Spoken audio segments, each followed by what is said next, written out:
Aina mana hina reo, hina rangatira mā, tina koutou katoa, a kore chores toku ingoa, ko kura matua o whakatū. Nā mai, haere mai, greetings, welcome to everyone who has gathered. As Mayor of the City, I welcome you to this ordinary meeting of Nelson City Council, and I ask that we all stand for the opening karakia. Today we will follow the opening karakia with a moment's silence to recognise and respect those who have tragically lost their life in Whaikari, those who are critically injured, and acknowledge the families who have been devastated by this tragedy, to all of the first responders there who are caring. Kia ora. We'll start.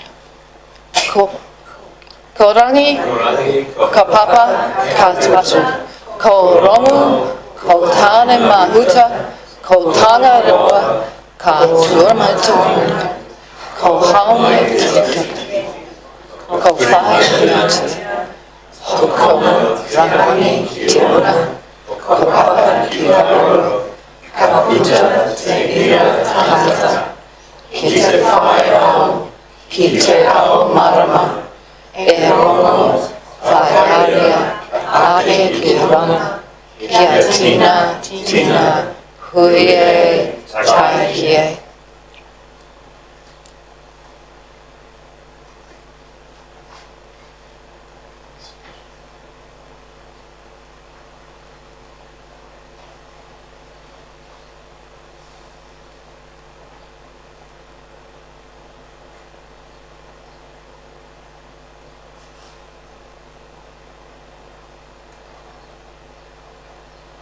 Ngā mihi nui.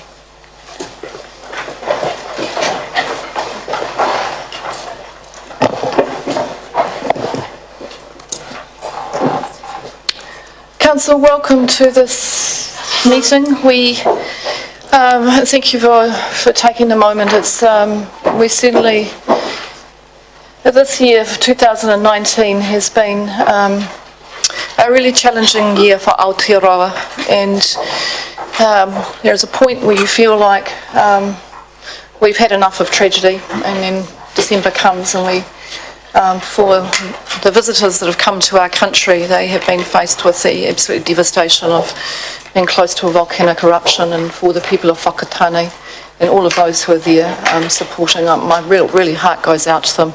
I've had as mere messages from around the world of people coming through, sending their love and support.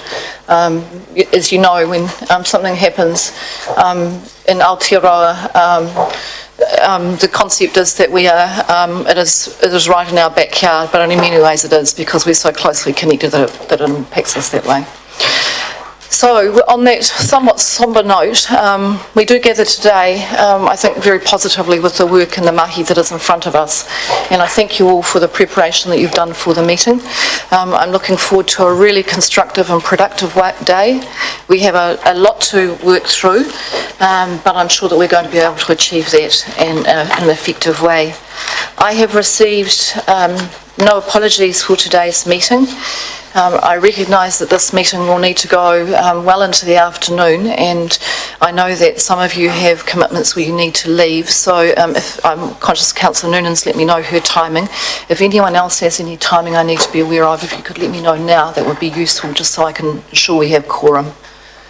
Councillor McGurk, 5:30. Commitment at 4 p.m. Right, thank you. All right, well, we'll do our very best to get this concluded in a business day, whatever that may be. The confirmation of the order of business. At this stage, it'll be as set out in the agenda, but I will just be managing that a little bit around timing and quorum, and if I feel that we're getting close to 4 o'clock and we've got significant business that we need to transact, then I will bring that forward. We are live streaming our meeting today as usual, and so I'll just ask that you are mindful of using your microphones and turning them off.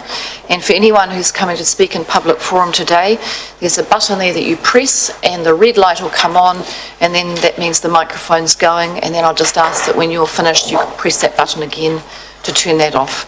But if you're not sure what you're doing, Councillor Fulton or Councillor Laurie will be keeping an eye on you anyway to make sure that you've got the microphone working okay. The recommendations will be displayed on both screens, and I just want to thank you for all of the questions that have come through ahead of the meeting. That makes it a lot easier for me, and your feedback. I understand there are some officer amendments that are going to go up. The Deputy Mayor let me know about that a few moments ago, so at some point I'll find out what they are. And I have signalled to you that there are some matters of the agenda where I wish to make some changes. So some of those matters are in public excluded, so we'll just work our way through those. And we have a presentation today from Community Action Network, which is going to be at about 1 p.m, so they'll be coming in, and I've allowed about a 30-minute slot, so they've got a good presentation for us, and that will mean that we just need to keep quite to time. We have, in terms of the agenda today, I would just ask that if you have interests that you identify them as we get to the items, and a reminder just to keep your interest register up to date. Public forum today, I have received public forum requests from 3 speakers, and Di Mitchell is the first person that I have on my list, although my agenda says that Ludwig Romani is first. So if Ludwig is here, then Ludwig is welcome to come first. Oh, kia ora, welcome Ludwig. Welcome to the meeting. I'll invite you to come forward, and I've just got a note here that you have got a tabled document, and I think we've had that, it's about to be circulated, and that there is a photographer next to the media table who wishes to photograph your public forum, and that is absolutely fine. So kia ora and welcome, and I'll have to apologise to everyone in today's meeting that if at times I look like I've lost my vision, I will have, because the sun is hitting me right in the eye and I can't see a thing from time to time. So my apologies, but I can't move the sun or the table. Kia ora, welcome.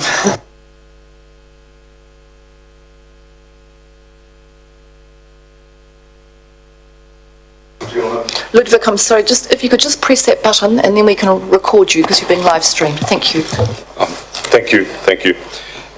Kia ora, tēnā koutou, tēnā koutou, tēnā koutou. Welcome, ladies and gentlemen. Honourable Mayor.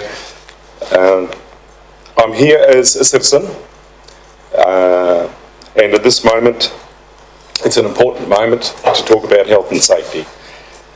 Yesterday I made a bit of an error in my timing, and as we do, I fumbled about my day and things, and I said to my friend, oh, the meeting's at 11:30, and it wasn't, it was at 11:15.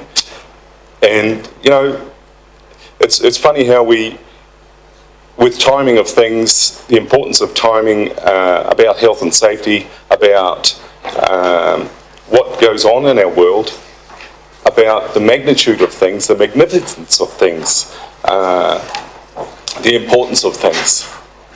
And without rambling on about that, we can sometimes be too late, but we're not too late about this. And it is time to talk about this very important subject, health and safety, with reference to 5G. Thank you. Look, if you prefer to stand to speak, that's fine. If you prefer to sit, you can sit. So I'll sit down because it's easier for me. All right, thank you. Yeah, thank you. Actually, one of the reasons why I was standing is because I'd like everyone to clap their hands if you wish. Just to, yes. Now, what you've just done is created electromagnetism. Our bodies are light, and scientists finally realise now that our bodies are just not solid things. They are energy fluctuating throughout our entire bodies. We are that. We are, in fact, living radiation of particles of light, particles of energy. And when you get something like 5G or any electromagnetism that is fluctuating by that, you've got energy and you've got energy and you've got pulsating energy of your body pulsating against all this other energy. And the two things combined together have trigger effects. And the science today throughout the world, from different medical researchers, laboratories, scientists, up-to-date things are showing the compelling evidence of what's happening. I'm getting a bit nervous, but I'm just trying to remember what I've read and what I've researched. But the compelling evidence is that so many people are falling over themselves with denial that these things are happening. But the simple evidence that people can walk across the roads now looking at their cell phone and have an accident because they're not aware of what's going on is a health and safety issue. The fact that people can be by swimming pools and their child can drown right in front of them, that's a really sad thing, because they were looking at their cell phone and they forgot to mind the toddler in the pool. And the fact, the compelling evidence now that children with our teenagers, tweens and teens, significant evidence is there now that kids are so much into drugs, they're so much into alcohol, but they're so much into their phones as well, and it's causing big health problems. And what was it that I had just discovered from a friend, which they'd researched about kids? What's happening now? What is the big bear that they've got to wrestle with? It's depression. So many kids are falling into depression, and not just kids, but people. And the compelling evidence is there that depression is the next huge milestone that we have to bear with, that we've got to deal with. Because people can't handle the technology that's been burdened with us in such a short time. So, you know, I've written a lot of things here that is a lot to say, but I'm trying to avoid most of that. But I spoke to 3 young men in Montgomery Square, and I said, "What do you know about 5G?" And they said, I think it just makes them go faster. That is the degree and simple evidence of the lack of education that is existent in our society today. That since 1920 we had Einstein and our forefathers before him who taught about electromagnetic waves, about the evidence of the body, cellular information, and they were working with that 100 years ago. And our forefathers and people from holistic references as well knew about this hundreds of years ago. In fact, it's even believed thousands of years ago.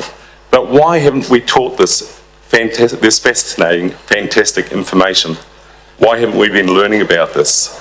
And so the crucial time is now, with all the confronting evidence and the things that are there, that because it is a health issue and the evidence is there, we only need to read things from here, like from this wonderful book, Natural Medicine. Claire Edwards speaks in there, and the compelling evidence that she gives about electromagnetism, radiation, and the effects of it.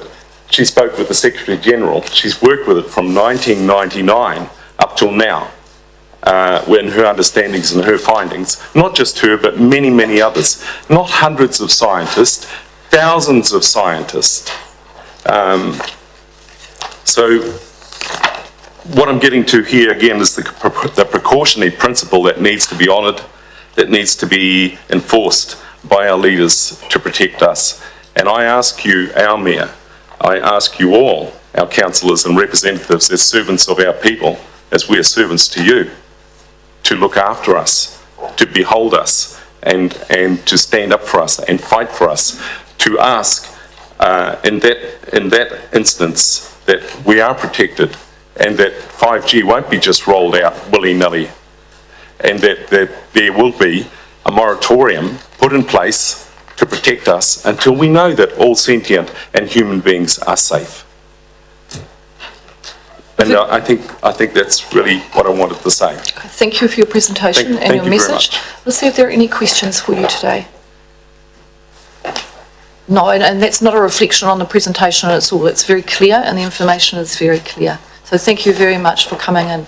I do have a paper in the agenda today, and I'm not sure if you've seen that, with a recommendation that we actually have a workshop, an interactive workshop on this issue, and that's timetabled for next year, so we can have a longer conversation. Thank you. Wonderful. Thank you very much. Thank you. Di Mitchell is next for Public Forum. I'll invite Di to join the meeting.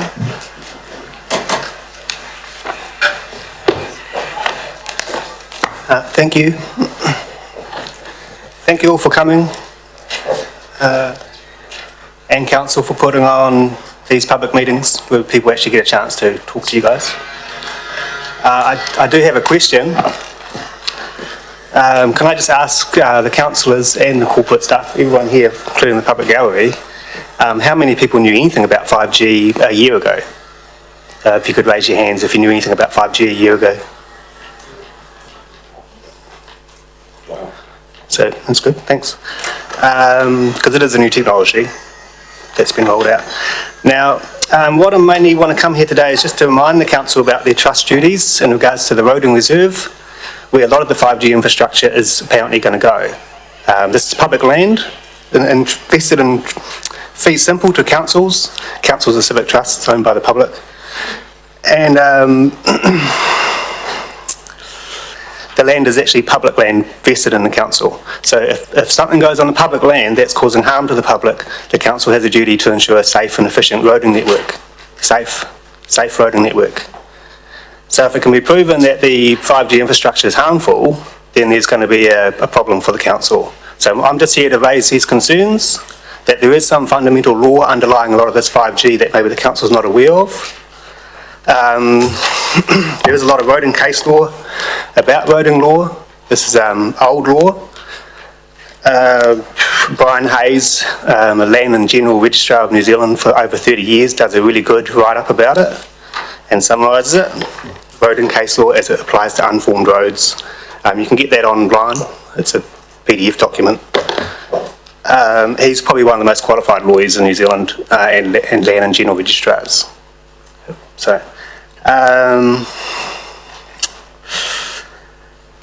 would just like to put in a little plug as well, just to remind the council of its trust duties in regards to the roading network, that it does also include the Queen's highways under council's area, and that includes non-council land, such as the Lockton Gated Mongatapu public road to the Pelorus Bridge, that is a proven Queen's highway. And the council does also have a duty with that, because that ties in with the roading case law that I've been researching. So it fits in with the 5G issue as well. But that's all I have to say. If you have any questions. Okay, thank you. Any questions for Di? No, it's very clear. Thank you very much, Di. Thank you.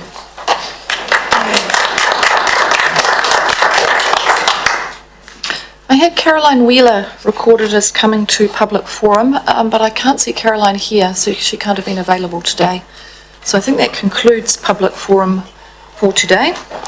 So moving on with our agenda, we now have confirmation of the minutes, and then we'll go to the recommendations from committees.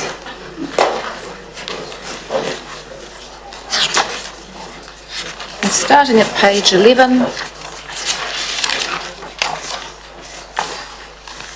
are there any corrections to the minutes? Councillor Laurie, just give us the page number. Sorry, I was looking at page 12, but I think it's in a different part of the report. I just noticed that in part of the agenda, Mr. Jarafichi's name is misspelt. Thank you. On page 12 it's correct, but I'll find the... Yes, someone else noted that too and wrote There it is. It's actually in the 5G report, which is page 24. Right, the correction on Fichi page... spelt R-A-F-I-C-I as opposed to the correct R-I-F-I-C-I.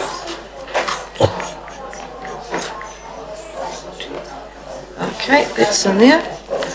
All right, so that we'll get to that when we get to that. That's in the body of the 5G report. Thank you. The correct spelling is as per the minutes, I understand. As Per the minutes? yeah. Thank you. All right, so no corrections to the minutes. Would that minor correction on there? Councillor Bowater, just remind me what it was, Councillor Bowater. Oh, you're moving it. Oh, you're moving it with the correction. Moved by Councillor and seconded by Councillor Noonan. Sorry, it's just a little bit hard to hear today for some reason. I'll put the motion. All those in favour? Aye. Against? Carried. Now we're going to the recommendations from committees, and we start with the recommendations from the Infrastructure Committee, and I just note that Infrastructure Quarterly Report recommendations is the subject of a separate report. So over here. So I think that leaves us so we'll deal with that one later. Happy with that, Councillor McGurk? It's coming through. So now we go to the Environment Committee, And I'll call on councillor Fulton to I'd present like the to move recommendation. that the council approves Plan Change 27 to become operative. Thank you. I'm happy to second. Seconded. Any questions or debate? I'll put the motion. All those in favour? Aye. Against, carried.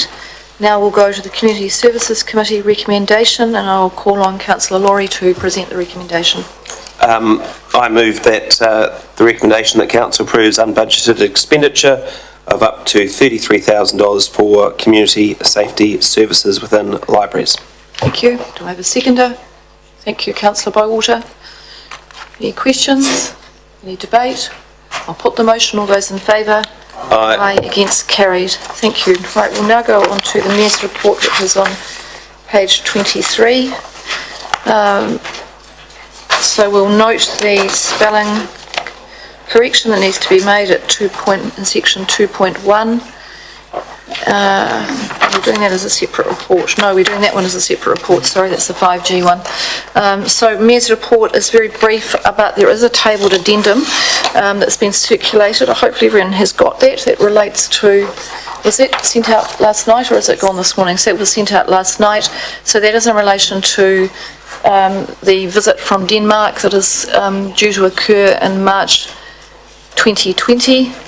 The officers made contact with me a few days ago and suggested that actually this needs some resource. The time frame is quite short. There is a significant delegation arriving at the start of March, and hopefully this time we'll be able to get far more interaction between elected members and the delegation. It's a much bigger delegation. The visit in November was a scoping exercise for this process that's now following. I want to thank particularly Councillor Fulton for stepping in to cover during that visit, because the timing for me, I had commitments elsewhere and wasn't able to be here for much of that visit. So I just want to thank you very much for being able to host and share time with the delegates who were here. So I'm happy to take any questions in relation to this item, and there's just a few other items that I will cover off verbally today. I was going to write something for you, but the year is turning into a very time-poor exercise for me at the moment. So any questions on what has been tabled? We're happy with what is there. Councillor Skinner. Thank you, Madam Mayor. I see we've got them coming over, flying over, and yourself been over earlier. Are there going to be many more trips back and forth, flying back and forth to the other side of the world over the next year or 3 years? Or was this just a one-off? I don't know that I can answer that at this stage, Councillor Skinner. I think it will depend very much on how the visit in March goes and whether we manage to take it to the next level of collaboration.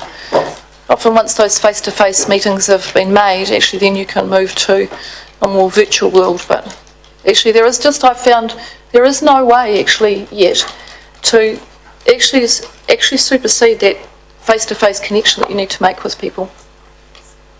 So we'll see how that goes. So following that, Madam Mayor, is I see it's a relatively small amount, $20,000, but are we likely to be fronting up with more money in the near future for similar trips? Well, the money here isn't going towards the cost of travel. It's going towards arranging the program and setting up a program for a visit.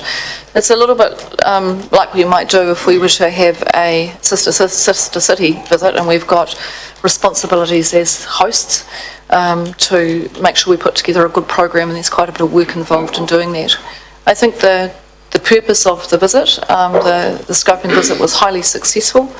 And there are real opportunities here for international collaboration, particularly around climate change matters. So any other questions on that paper? All right, that's fine. So I'll do all the moving and seconding as we go through in relation to this one. Councillors, I had sort of emailed you just to let you know that a little bit of background of what I wanted to cover off, and the first thing I want to do is just cover off a conversation around our strategic day that we had, or actually 2 days, with Mr Andy Wotton, who I think did an excellent job of leading us through actually coming together, talking through how we're going to operate as a collective. Great to see the collective responsibility and buy-in that we've got already and the sharing that's going on. I think that's just fantastic. So that was really worthwhile from my perspective. I know Andy has met with all of you individually and talked about what your training desires are for the triennium, and I understand that that's gone through to the governance advisors, and so hopefully that will start to get into action very soon, and I just encourage you to keep prompting in that regard. At the start of the triennium, I had a letter from Minister Nanaia Mahuta, the Minister of Local Government, who is strongly supportive of elected members undertaking training and professional development, and she encouraged you to become very familiar with your code of conduct, work on an agreed agreed agenda for how we make decisions from a governance perspective, but to take up those Local Government New Zealand equip courses or the Solgum courses or other courses that are going to be relevant to you as decision makers. So it's I think a very good message from the Minister. We had, in our strategic day, went through one of can often be a really challenging process of trying to really establish what is it that is going to be important to this triennium for the governors of the city to drive, and how are we going to prioritise? There are so many things that a council does. It is a diverse organisation, particularly a unitary authority. And I look at the work, the mahi, the projects that are sitting in front of our offices that are there currently, the ones that we want to move forward over the next 3 years, and they are incredibly diverse. The very positive outcome for me from that day was that actually in a very relatively short space of time, we were able to come together and focus on really what was 3 very clear priorities. Now, there are other ones that sit to come alongside those that we need to do further work on, but we had 3 that stood out as significantly important for us to drive. And when I talk about driving priorities, it means actively leading. It means this table being active about that. It means finding time on agendas to make sure that we discuss and refine those ideas as priorities. It means finding resources and time to enable those priorities to be delivered by this organisation. And it means finding time to monitor and ensure delivery. It means finding time to partner with others. And it means finding time to understand who our community's needs, what's important to them around those particular issues. The 3 areas that we settled on were, and this is in very shorthand, so I'm not going to go in today into describing what that means, because we need to do some work on that to actually refine them. But we focused on modal shift as being really important for this council table to drive. That's an important message from the council. We focused, and I'm just going to call it the Maitai River Precinct, and that's without getting any more descriptive about putting other names around that, but a real focus on this council turning its face to the river, celebrating the fact that we have a river coming right through the city, and making sure that when we connect, that we can connect our people, our city, with that river precinct. And we focused on affordable housing choice, recognising, and we saw again in the media in the last couple of weeks, that Nelson remains the second least affordable place in New Zealand to live. Affordable housing choice is critical to the development of our community, to meeting the wellbeing needs of our people, ensuring that we can grow as we want to grow, in a way that actually looks after the wellbeing of our people. I felt that was a really significant step forward, and I think it's an important message for the Chief Executive and the staff to hear that from us, that those were 3 very clear areas where we've had consensus about driving our direction and what it means. So that sets a little bit of a platform for us, and we will continue to do some more work. There were other areas that we wanted to look at, but they were the 3 that were very clear. And we'll do some further work on those in the new year. I'll come to questions at the end of the MES report, so I'll just ask you to hold your questions. So I just wanted to get that in our report today, so that the Chief Executive can communicate that through to the organisation, and we can start to build up what that picture looks like in the coming months.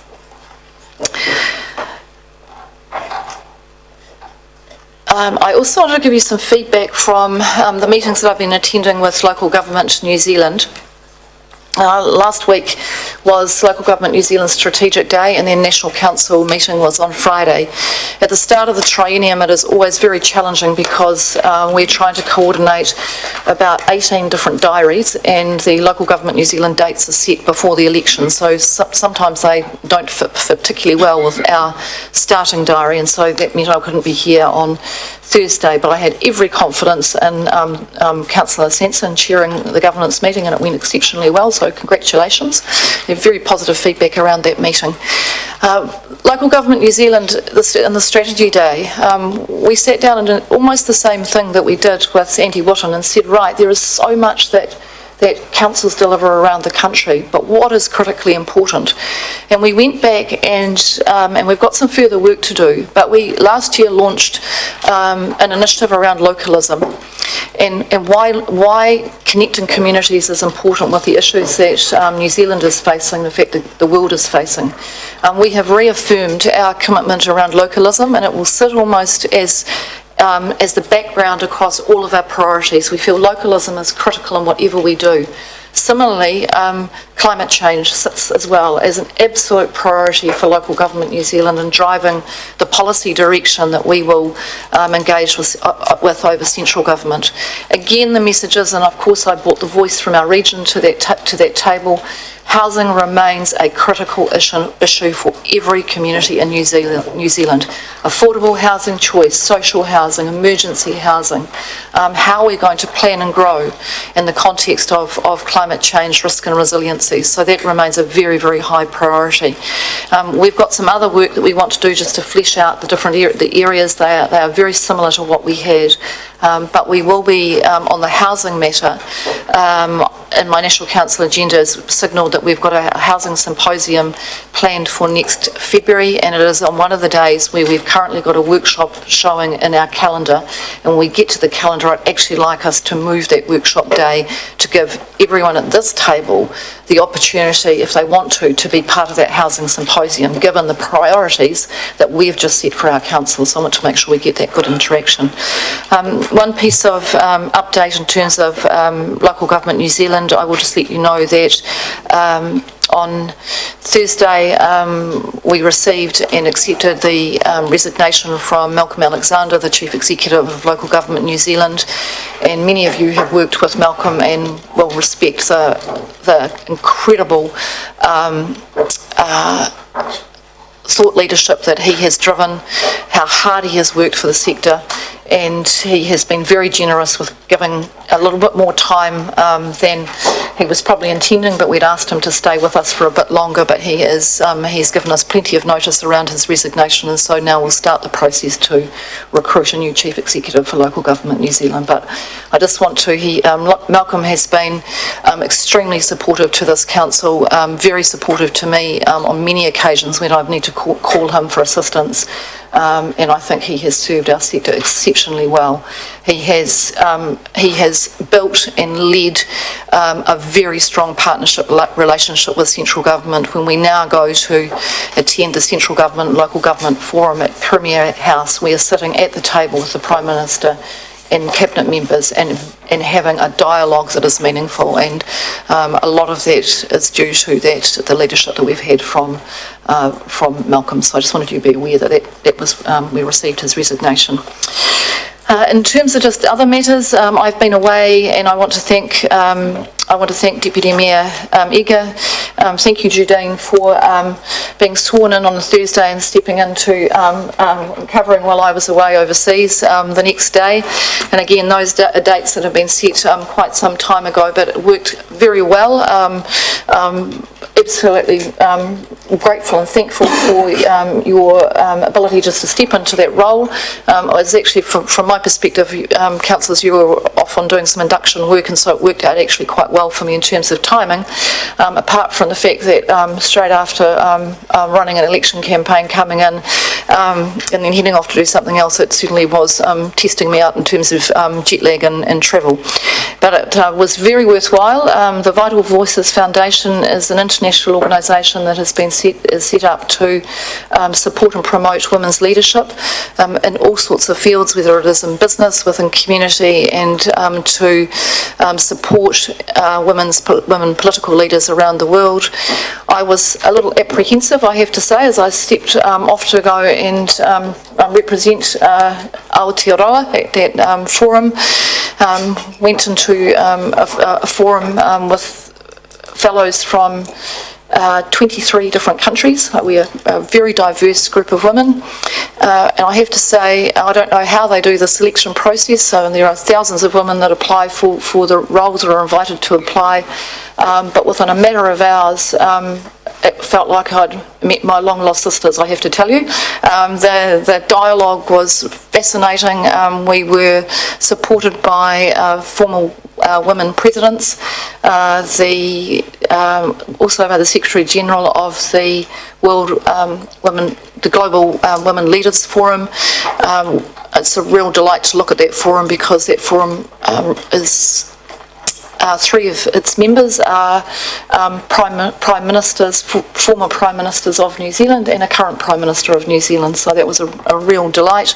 Laura Liswood is the Secretary General, and I did have the moment of sitting across from her for dinner on the first night, thinking, I'm sure I know who you are. I feel like I've met you before, and then disappearing off and going, feeling like a total idiot as I went back and went, now who is Laura Liswood? Yes, I sure. Why do I feel like I've had conversations with her, and then realised who she was and her role that she played in Helen Clark's her nomination process for the Secretary General of the United Nations. So they were very, very generous with their knowledge. Part of the process for Vital Voices is really working on policy direction, and I will share with you the learnings that I've got. So part of my role is to come back and share with the team what I've been learning around policy development, around engagement. Probably the most challenging and rewarding part of the week was working with Marshall Gans who leads a team from Harvard on public narrative, and I will talk through that with you next year about how important it is and how it works. But it really made us work hard in being able to tell our story, why are we here, what is our driving force and our mission, and how we communicate that through everything we do. And if I tell you what, if we could nail public narrative as an organisation, we will be well on our way to engaging with our community in a way that is meaningful and calls into action. And with the issues that we've got to grapple with when it comes to engaging in communities on housing, on climate change, it is public narrative that was what's going to make the difference. So it was extremely worthwhile week, and I am very grateful to the Council for the support, particularly for Judine's support while I was away, and to others of you who fulfilled roles on behalf of the Office of the Mayor. Thank you very, very much. The last thing I want to do in the Mayor's report today is to say an enormous thank you to Pat and every staff member of Nelson City Council. As I said at the start, 2019 has been a very intense year. It really, with the fires in our region at the start of the year, we were put under enormous pressure as an organisation and as a community. This region stepped up in a way that made me feel incredibly proud of both Tasman District Council, Nelson City Council, all of our emergency services, our emergency management system, our churches, our marae, community members. Everyone was there to support each other, and actually, if there's one thing that you look for that gives you heart, that makes you go home at the end of the day, no matter how tired you are, it's actually when you see a community respond that way, because that's what community resilience is about. And I think our community really showed the strength of resilience. But there was a toll in doing that for the organisations, and I think it's fair to say that I'm not sure that we've actually all recovered. And We followed our fires very quickly with the tragedy of Christchurch on March 15th, and that again impacted every community in New Zealand. It meant for us it was a very intense time. Christchurch is so close to us. Many of us have shared, our families are from Christchurch, we have connections in Christchurch, and it had a real sense of impacting all of us, every single person in New Zealand, and certainly put the focus on New Zealand in a way that none of us would ever want. But again, if you had to respond to a tragedy, New Zealand responded in a way that was exemplary, and that was led by our Prime Minister. I think her leadership was just, you couldn't have asked for more from a Prime Minister. And I think that leadership gave heart to all of us as we faced that tragedy. Here in our region again, our community responded with empathy, with solidarity, with a real desire to make sure that we are an inclusive community. And that obligation continues for us every day. For those of you who have been to citizenship ceremony or have supported me at that or attended, you'll know that that is a message that I deliver at every ceremony, that we are peacemakers and peacekeepers. That is what New Zealand is known for. And that starts inside every one of us, and it being at peace with yourself, but also then within your whānau and your connections and your community is actually leading that message of peace. And New Zealand showed that we can do that in the face of tragedy. It's been a big year just as we've worked through the election period, and I just want to thank the staff who support the election process. It is a big job to prepare and make sure that, thank you Mary and your team for all of your work that you do. On top of everything else. So it's a big test for an organisation. And now we're coming together as a council to get ready and try and work through our annual plan in a somewhat condensed time frame, but really ready now for the long-term plan. So thank you again to the governance team for that clarity of direction, but thank you sincerely, Pat, to you and the staff for your work. It is a real pleasure to be able to come to work 90% of the time, 10% I have to say. Yeah, I smile. It would probably be like to be somewhere else. But for 90% of the time we come into this building and I just watch, the work that goes on here. Often it's not recognised and it doesn't need to be recognised out in the community. But I just see the passion and enthusiasm that people put into this role, and they do it because they really care about whakatū, and that just really comes home to me. So a sincere thank you. I hope everyone gets a little bit of a break over summer. Some people won't. Some people will still have to be here apart from statutory days, making sure that everything continues. And I'm just going to hold both sides of my desk and say let's hope for a safe and a peaceful summer, and that we can really have that rest, and that this year, the holidays that we've got booked, we can enjoy them and not be coming back to staff some other sort of exercise. So we'll hope that that's how it goes. So thank you very much. Thanks, Pat.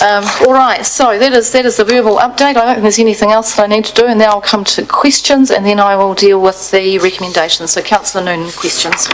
Thank you, Madam Mayor. So just reflecting on a couple of things that you said, I won't reiterate everything, but just some points. Regarding the training, our training, it would be good for us to get those conversations done before we leave for the end of the year. I think it's, I'm certainly focused on, I've already done some, and I'm keen to get underway when it's a quieter period, if it's possible to do it online. So I've just put that out there, and anybody else, I'm sure they're the same. It's easier to do it when we're not under the pump on meetings and all the papers that we have to read. The second thing is that you talked about the housing, and I think that we're broadly talking about more than just affordable housing, but other avenues of housing, and getting more scope on a variety of options across the board, really. So I think that's pretty exciting. The third thing I've got is that, and it refers to the recommendation that you've got, and regarding coming out of the Climate Change Reserve, I think it would be good for transparency that has been added today, or as far as the public are concerned. It would be good to see how that reserve is being used as it's used, so it would be good for the public to see where that funding is going. I think they'd appreciate that. There was a bit of a concern about it at the time, so I think it would be good to show where it's going. I think that would be helpful. And the last thing I'd just like to say is that I just wanted, reiterate regarding the staff. I think that election years, I did say to the Chief Executive yesterday in the meeting that maybe we should ask if we can have election time at a different time of the year because it's so inconvenient. We end up having all these meetings squished into a short period of time with a new council that has to get their head around things. Councillors in different roles and staff trying to work it all out, and I don't know how they do it, frankly.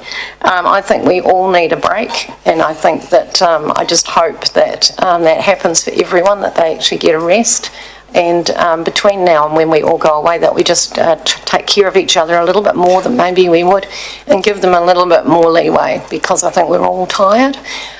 So I just wanted to thank everyone for the work they've done during the year too. Thank you, Councillor Noonan, and congratulations on completing your district licensing training. Well done. Mainly common sense, but Councillor Laurie. Thank you, Madam Mayor. Kind of a comment rather than a question, and sort of tending towards debate, but I'll chuck it in if it's okay. I'm going to support the recommendation, but I do think that we need to get clearer with the people of Nelson about what a climatorium is, because as an elected representative, I'm still not entirely sure. And I think we need something on our website which says, what is a climatorium? And so anyone who has that question can go there and get a handle on what we're talking about. And I think it'd be useful for us to be able to direct people to that spot as well, so people can understand what it is we're spending their money on. And with regards to the Climate Change Reserve, there seems to be quite a few questions out there about how that works and whether or not groups or individuals who can contribute to reducing our emissions, whether or not they can actually apply for those funds. So I would like us to do a better job of communicating how the Climate Change Reserve works and how groups or individuals can access it, or whether or not they can in fact access it. So happy to support the recommendation, but just very keen to see us being clearer about what a climatorium is and how the Climate Change Reserve is working. It's going to work. Thanks. Thank you, and I think that's something for the staff to pick up in terms of that messaging, and I'm sure that Councillor Fulton, who was part of the delegation, can work alongside us as the climate change lead and chair of Environment Committee. Thank you. And in terms of the fund, at the moment it requires a council decision to get anything out of it. That was one of the provisos from the previous council. It has to come for a council decision, and I think now that our climate change champion has entered the building, I'm not sure I'm going to put that on his work, I'm not sure that'll go on his work program, but because it's looking quite large now already within even a week, so we'll work through that. Any other questions? All right, then we'll move on to the recommendations. So I'll just do them all as one. So we'll receive the report and with what's on the screen, approve the expenditure. I'm happy to move that. Do I have a seconder? Thank you, Councillor Fulton. I'll put the motion. All those in favour? Aye, against, carried. Thank you. Now to page 24 of your agenda, and we have a report on 5G, and Ms Barton's going to come to the table if there are any questions. We'll take the report as read, just noting that correction to spelling at 2.1. Morena, Madam Chair, Mayor. I'm out of habit of being in here.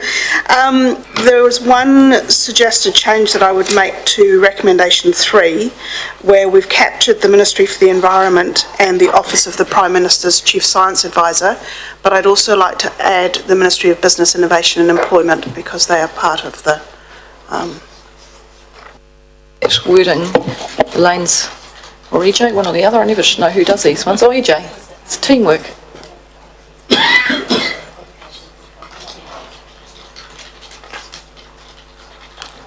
Thank you. All right. We'll take the report as read, unless you want to, if there's any key messages that you want to highlight. No, thank you. Thank you. Right, Councillor Laurie and then Councillor Scott. Thank you very much. Working with a theme through the chair, is the science advisor to the Prime Minister's report available on our website? It's a very interesting report that's in the agenda, and I wonder whether or not we might be able to make it available to the public via our website as well. Is that possible? So through you, Madam Mayor, this literally came out, I think it was last week, but we can certainly put it on as a link on our website. I think it'd be really helpful. Thank you. Right, okay. No other questions? In that case, there is Councillor Fulton question. I was going to say I'm happy to move the recommendation. Moved by Councillor Fulton, thank you. Seconded by Councillor Rainey. Any questions? I'll speak to it. Speaking to the motion. Look, I think that this is a good way forward. We're aware that there's a significant number of people in our community who are quite concerned about this issue. It's not an issue which we can address at a local government level, but we can take those concerns to central government, and I think it's important that we work in a world which is evidence-based, that we're aware of risk and that we're aware of concerns and address those. So hopefully people can put their energy into issues which really do need addressing. I'm not saying that this isn't an issue which does need addressing, but I think we need to certainly alleviate concerns and ensure that there is really good communication from this council and from central government to our community. So I think this is a good way forward. Councillor Courtney. Yes, I will support Councillor Fulton in those remarks. I think it's an excellent way to reach out to the community on this matter, to involve them. Our role as elected representatives is to listen, and I think we must on this particular one. And if there are perceived risks, it's our job at the governance table, isn't it, to manage those risks. And so we'll follow this procedure through, and I think the recommendations are excellent, and I support them. And we'll just see where it goes once the consultations have finished. I'll put the motion. All those in favour? Aye. Against? Carried. Thank you. Right, next item on the agenda, I'm now on to item 9 on page 40. Now, there has been a bit of email feedback on this. Yes, so here we go. I wasn't aware, I have to say, when I looked at this, because I did run through this, and I wasn't aware that workshops had popped back in January, because I thought we got to the point that they weren't going to be there, but I understand that somehow they did pop back in, but because when I looked at my diary, they weren't there. So I see we've got some changes, so welcome Mrs. Birch. So any other changes other than what's highlighted on the board, on the screen? Morena Koutou, through you, Madam Mayor, if it's possible just to talk through a few bits and pieces so that you're aware of the logic and what really I'm asking for your guidance and advice on today. So the schedule that you have got in your meeting papers today was the schedule that is working within the parameters of meetings being predominantly on Tuesdays and Thursdays. We aim to maximise the use of your Tuesdays and Thursdays, so we're intending to run hour-long workshops prior to a committee meeting, and if an agenda of a particular committee meeting is light, we will maximise the time that may become available later on after the meeting has concluded for further workshops. There are a few things to highlight as well that we have reduced down to the minimum at this point for the hearings time for the consultation, so a hearing of submissions, but that is not an exact science, and we can't confirm those dates until the consultation is closed and we get an indication of how many people have submitted, and of those how many want to appear and personally present their submission. So that'll be one area that may change. We have not really been able to allow sufficient time on the Tuesdays and Thursdays for those chair and deputy chair catch-ups with the relevant GM, so those may also have to fall on other days of the week. However, the main issue, I think it's fair to say, is the scheduling of workshop time.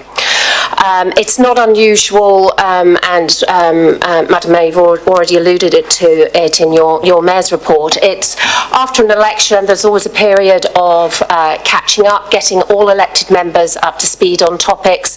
We've had a couple of months where we haven't really had meetings or workshops, so it's always a case of playing a little bit of catch-up time. Of course, next year you've got the annual plan, but a huge amount of work to do in preparation for the long-term plan. So the period, the first year after an election is always extremely time-heavy for you all as elected members. We're doing as much as we can as officers to make sure that your governance time is really as effective as possible. So things like if there's a different mechanism for getting information across to you, officers are considering that. So for example, through the councillor's newsletter is one vehicle where we can get information through to you. We're aware that it's the drain on your personal time and having to be in this meeting, in this building, that is one of the big issues. So looking at the workshops that we've got available, there is total oversight by the senior leadership team, not only of the workshop topic but prioritisation across other workshops that are being requested either by staff. And of course, as you through your own workshops, for example, annual plan or LTP workshop time, or as a result of meetings, more workshops will be requested. As it stands at the moment, there is a huge shortfall, certainly in the first 6 months of 2020, where there is absolutely no spare workshop time available. We popped in as an option because I know that was discussed as to whether or not it would be a better option for you to come back earlier and to have some of those time-sensitive workshop topics covered off in January. But this is where I'm seeking guidance from you as to whether or not that is your preferred option, though clearly from the email traffic that has been floating around this morning, I get the strong impression that that is not the case, or whether or not we choose other days within February and March to cover off the time-sensitive topics that we have not been able to fit into the calendar, sticking predominantly to Tuesdays and Thursdays, and certainly doing that in February. Through the Mayor as well, the Mayor has already mentioned the meetings and workshops that are currently scheduled provisionally on the 25th of February, and freeing up that day to make time available for those of you that want to attend the LGNZ Housing Symposium. So it's seeking advice from you on what you want to do. There are always also the nice to-dos, and I know that elected members have indicated things like attending site visits for the infrastructure and having a field trip with the environment team, so you have a better understanding of these. None of that has been factored in. At this point, we're concentrating on the workshops that we feel are necessary. Thank you. Thank you. Just a couple of things to cover off. Just in terms of having workshops before your meetings, I would say to you that as someone that chairs the council meeting, I've accommodated that today, but that is not my preference. My preference is that the chair, there's a discussion with the chairs, you need to have a look at your agenda. My suggestion is to you, look at your agendas, and if you feel it's better to have start the meeting and then have the workshop, that they should be organised that way. They should be, that's the role of really I would like the chairs to have that dialogue to make sure that you do what you think is right for the matters you've got to address. Councillor Courtney and then Councillor Fulton. Thank you, Madam Mayor. Through to Officer Birch. Can you help me, please? I thought that chairs of the various committees would signal whether they wanted a workshop or not. You implied, I thought, I might have incorrectly interpreted that this was decision of officers. So can you just clear that for me? Through you, Madam Mayor. No, apologies, Councillor Courtney, that was not my intention. No, the system is still in place. I should have made it clearer that before we even approach a chair to see whether or not a workshop relevant to their portfolio takes place, that the senior leadership team would have oversight. Follow up, and these are proposed, aren't they? These are suggested. Nothing more than that, aren't they? Through you, Madam Mayor, yes, that's correct. This is a draft schedule of meetings at this point until you adopt it. Councillor Fulton, then Councillor McGurk. Yes, thank you, through the chair. I just have a question around the Danish delegation, which is taking place. The visit is from the 9th of March to the 13th of March, and the Mayor highlighted in her Mayor's report a desire for councillors to be quite involved in that visit, and I think it's really important as it's there's a big focus in terms of the Riverside precinct, and that's one of the areas which we would like to look at as a governance group.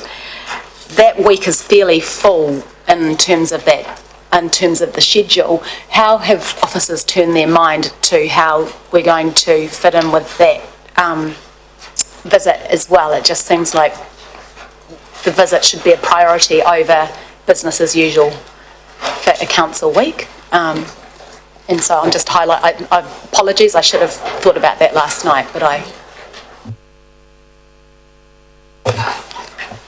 Mr. Chigusa? Through the Mayor, we were not anticipating for the Danish visit that all councillors would be attending all events, so we haven't actually sort of started putting together that program of what's going to occur during that time, but we will sort of arrange, with individual councillors, with the chairs and with the Mayor, sort of what activities occur on which days.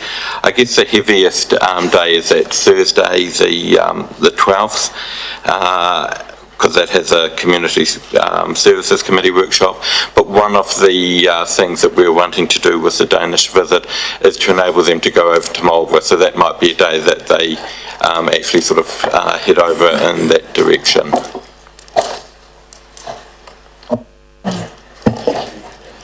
Councillor Fulton, I would agree that it's looking incredibly tight, particularly for me, because I've got Citizenship Council meeting. Yeah, I guess I've got a subsequent question. To me, the proposed panel for submissions on classification of Green Meadows could possibly be swapped to a different week. I'm not sure if the joint committee can be changed, but the Mayor, It is a panel, however, so I don't know who's on that panel yet, whether that's been appointed or not. No, that's true. That is true, but I just think it's an important week. And as we've just approved 20,000 to support that visit, I think it's an important week for us to take good care of our visitors and our guests, and that every opportunity for all councillors to participate should be a priority in that week. Through the Mayor, I mean, we can certainly have a look at that Green Meadows, that meeting and so forth, and perhaps change that. One of the things that the last Danish delegation enjoyed was actually sort of seeing how community and social events actually occur within our community, and I think that the citizenship ceremony will be actually of something of great interest to several of the members that come in March. You never know, they might decide to follow through and come back again. So we'll note that, and Mr. Guthrie will do a bit of a look at it as we go through and see whether we can do some juggling. And inevitably they do juggle. So this is the starting position.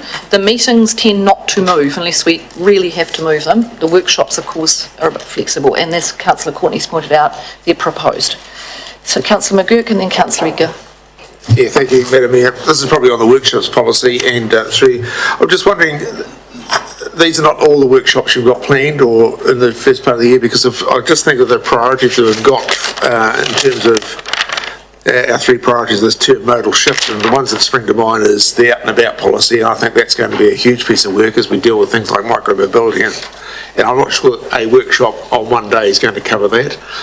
Likewise, we've got the regional public transport review next year, and I think that we'd like to have the opportunity to at least workshop what we'd like to see for in terms of public transport is earlier rather than later. And the other one is probably the parking policy. All big chunky issues which are directly related to one of our priorities, and I think it's going to be significant. My own view is that just an hour or so after a meeting is not going to cut it. Through you, Madam Mayor, no, we totally understand that the hour-long sessions prior to committee meetings are not going to always be sufficient to cover off some of the items that needed to be considered in depth. I suppose it's any additional workshops or that are requested by officers or staff at this point will need to be moved onto a day other than Tuesday or Thursday, and the logic of that would be probably. Well, I'm quite comfortable with that. I'd rather, yeah. I think it just sort of comes with the territory, unfortunately. But I'm sort of, I suppose I'm presenting this to you as it stands at the moment and seeking your guidance on how you want the team to manage this for you for 2020. Okay. There's a lot more that's not there at the moment. So there's several developer advisory groups, there's all sorts of things. Cheers meetings, there's all sorts of things going on. Cheers. Right, Councillor Eager. Yes, thank you, Madam Mayor. Just following up on one of your initial queries was around site visits. And I know there are a number where we've been invited to things. I think for me, one of the keys is optimising staff time. It would be very inefficient use of their time to have to entertain single or just one or two councillors at a time. I know it is predominantly for the newer councillors, and so I would personally be very comfortable for them to be on any given day of the week that best suits either those hosts, so for example the museum at Isle, or to suit the staff. I think we need to be accommodating around that ourselves personally. Thank you. All right, any other feedback? Councillor Fulton? Yes, my only last piece of feedback is that a lot of us plan our summer holidays sort of in August, September 2020, so partly because we have to book places or they get booked up, and it would be helpful to get those early weeks of, so late January, early February dates, some guidance around that earlier in the year so that we have some input into that date in 2021. I think that might avoid what happened this summer. It just gives some surety in terms of planning and booking dates, and I personally would like to, so Nelson Anniversary Day, Waitangi week, if we could just get some planning around that fairly early in 2020, that would be very helpful. Through you, Madam Mayor, ordinarily we would be starting our work on the calendar in July to give you that certainty for the rest of the year. Yeah. It's election year and we weren't able to do that in this instance. Okay, thank you. All right, no other questions. In that case, we've got a recommendation that's up on the screen. Somebody care to move the recommendation? Thank you, Councillor Eager. Seconded by Councillor Sanson. No questions or debate. The only thing I'll just say in supporting this is noting Councillor McGurk's comments that there is a lot more still to go in there.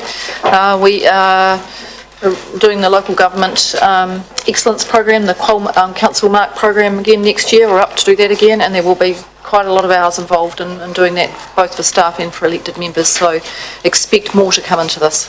I'll put the motion. All those in favour? Aye. Aye, against, carried. Thank you. Next up.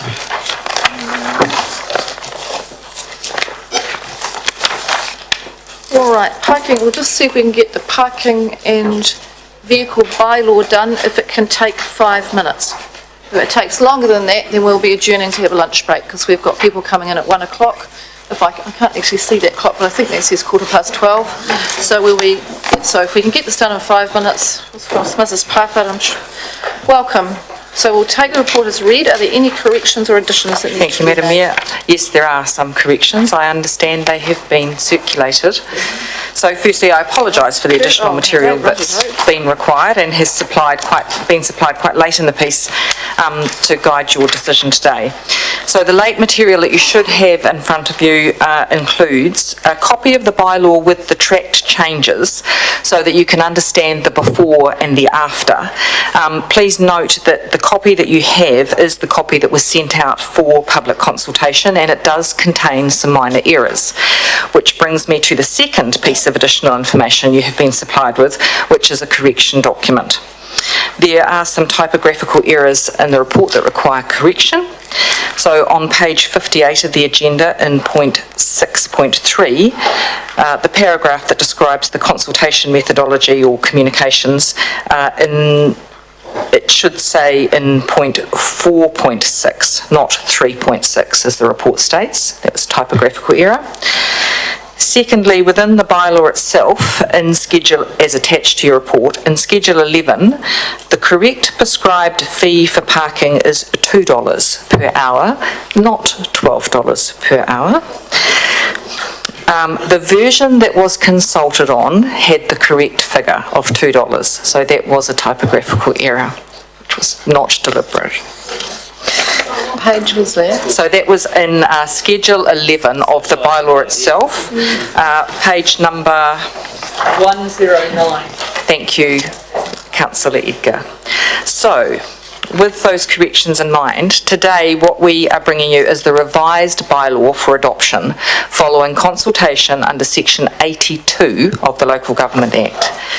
These revisions were required to support the pay by plate methodology and in fact any future technology around parking enforcement. So that was a decision made by the previous council in August. The previous bylaw contained words around pay and display, and that's not relevant for the new way that we'll be doing this. They required a permit to be, or parking ticket to be displayed in the windscreen. So these requirements were required to meet the new meter technology, otherwise we were locked into that paper ticket system. I do have Madeline with us here today to cover any legal aspects of the report that you require additional information on. So briefly, in August, the council approved the move to pay by plate. We drafted the changes to the bylaw to facilitate that and consulted under section 82. Unfortunately, some words that should have been deleted from the amended bylaw were unintentionally left in, as shown in the track changes that you have in front of you. We have investigated that, and the advice we have is the errors are minor and the correction of them doesn't trip any significance that would mean we need to go back out for consultation. So they are quite minor changes. So a total of 5 submissions we received as part of that consultation, and they are outlined in section 5 of your report, which I will take as read. We are recommending adoption of the bylaw as proposed, and that will enable us to proceed with awarding the tender to the meter supplier and to commence work on the communications plan and the testing of the financial integration into our systems. Not approving the changes to the bylaw will significantly delay the installation of new meters and prevent them from going live on the 1st of July 2020. The consequences of that are increasing maintenance costs of the existing meters, and in fact the risk that they may fall over altogether, and the continued behaviour that is reported where people are in fact exploiting the 1 hour free and in fact using the existing system to get free all-day parking within the CBD, which has an effect on council income. Thank you. Thank you. All right, very well explained. Is everyone comfortable with the table documents? Will we follow those? Yes, all right, okay, so I'll start with Councillor Rainey. Just move my way to pretty much everybody on this side. Thank you, Madam Chair. Through you, just a quick question regarding page 109, the very page that you're talking about. Could you just give me some quick clarification under Schedule 11.3?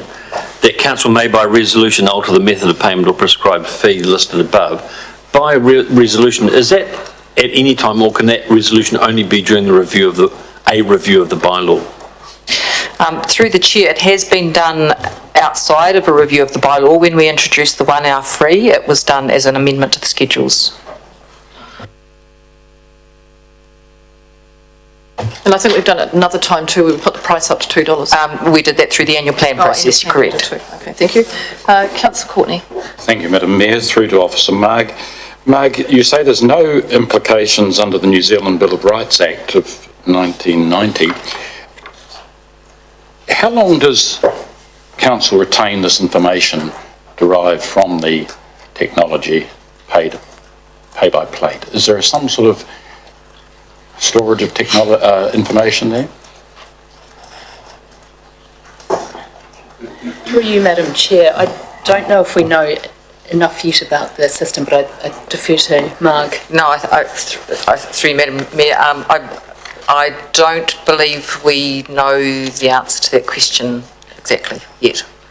Yeah, but I can come back to you with. Yes, I think the community would want to know that because they see a privacy issue possibly develop here where, you know, council has a record of their movements on a particular day, who that information is shared with, and while it might have no implications under the New Zealand Bill of Rights Act of 1990, it certainly does have in the minds of some in the community, this is why we've got to be clear about it, that, you know, we may be seen to be tracking their movements in a particular day in the centre of our city, and who would get access to that information. Thank you. This is going to take longer than 5 minutes, so I've got a bit of a speaking order down this side and then Councillor Skinner, so we're going to adjourn because we need decent breaks today. I'm not having people get unwell like they did the other day. So we're adjourning, we'll be back at 1 o'clock to continue, to go to the CAN presentation, and then we'll come back to this item, so about 1:30, Marg.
Kia ora koutou katoa, ngā mihi haere mai. Welcome back to our council meeting, and we'll commence. We have very fortunate today that we have got Community Action Nelson here to have a dialogue with us, which is fantastic. I'm really pleased the team are here, and great to have a good full public gallery. So I'll invite representatives to come forward. I'm not sure who welcome, and I will.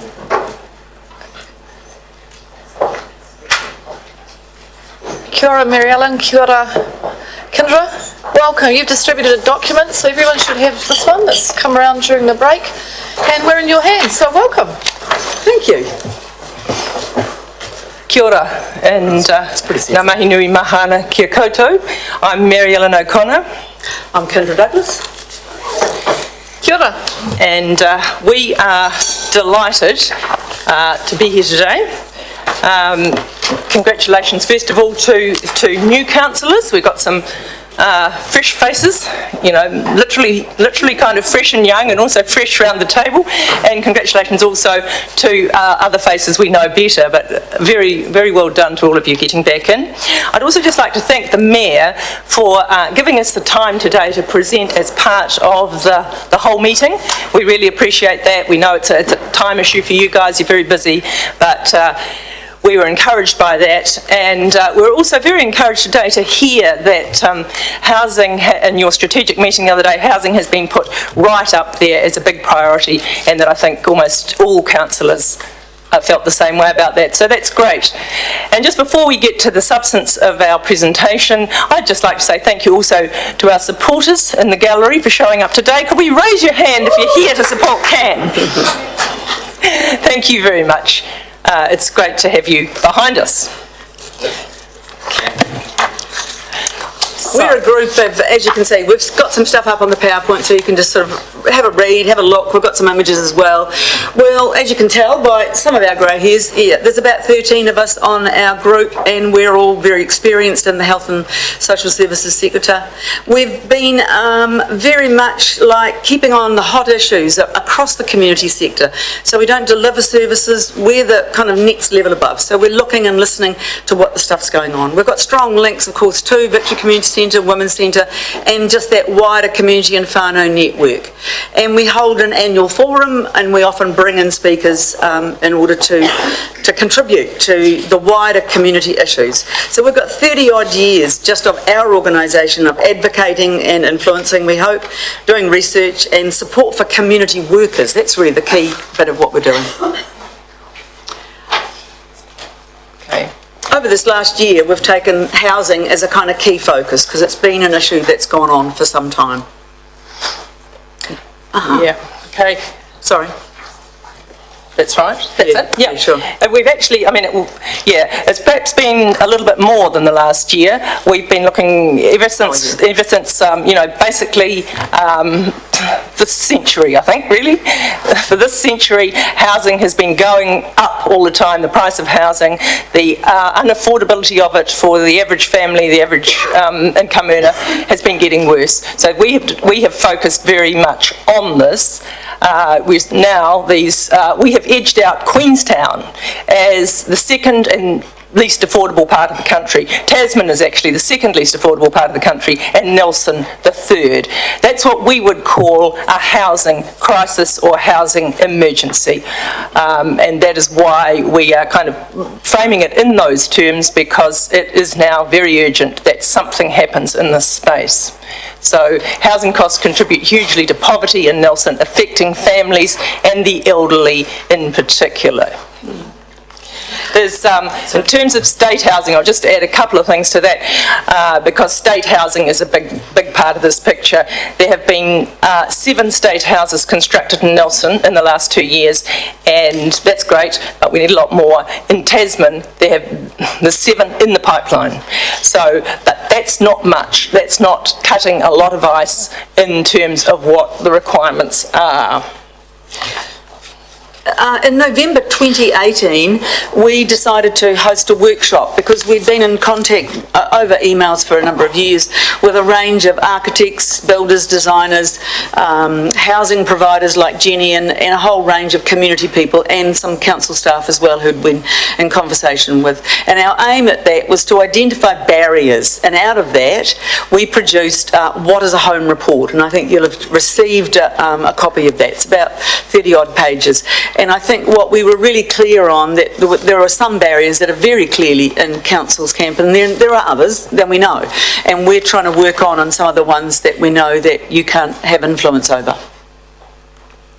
Okay, so over that sort of from November 2018 through, since then we've hosted, and that came out of the workshop really, how can we keep the momentum going as that kind of joined up conversation across the sector of those who are providing housing, some in the construction industry, architects and so forth, and some are even here today.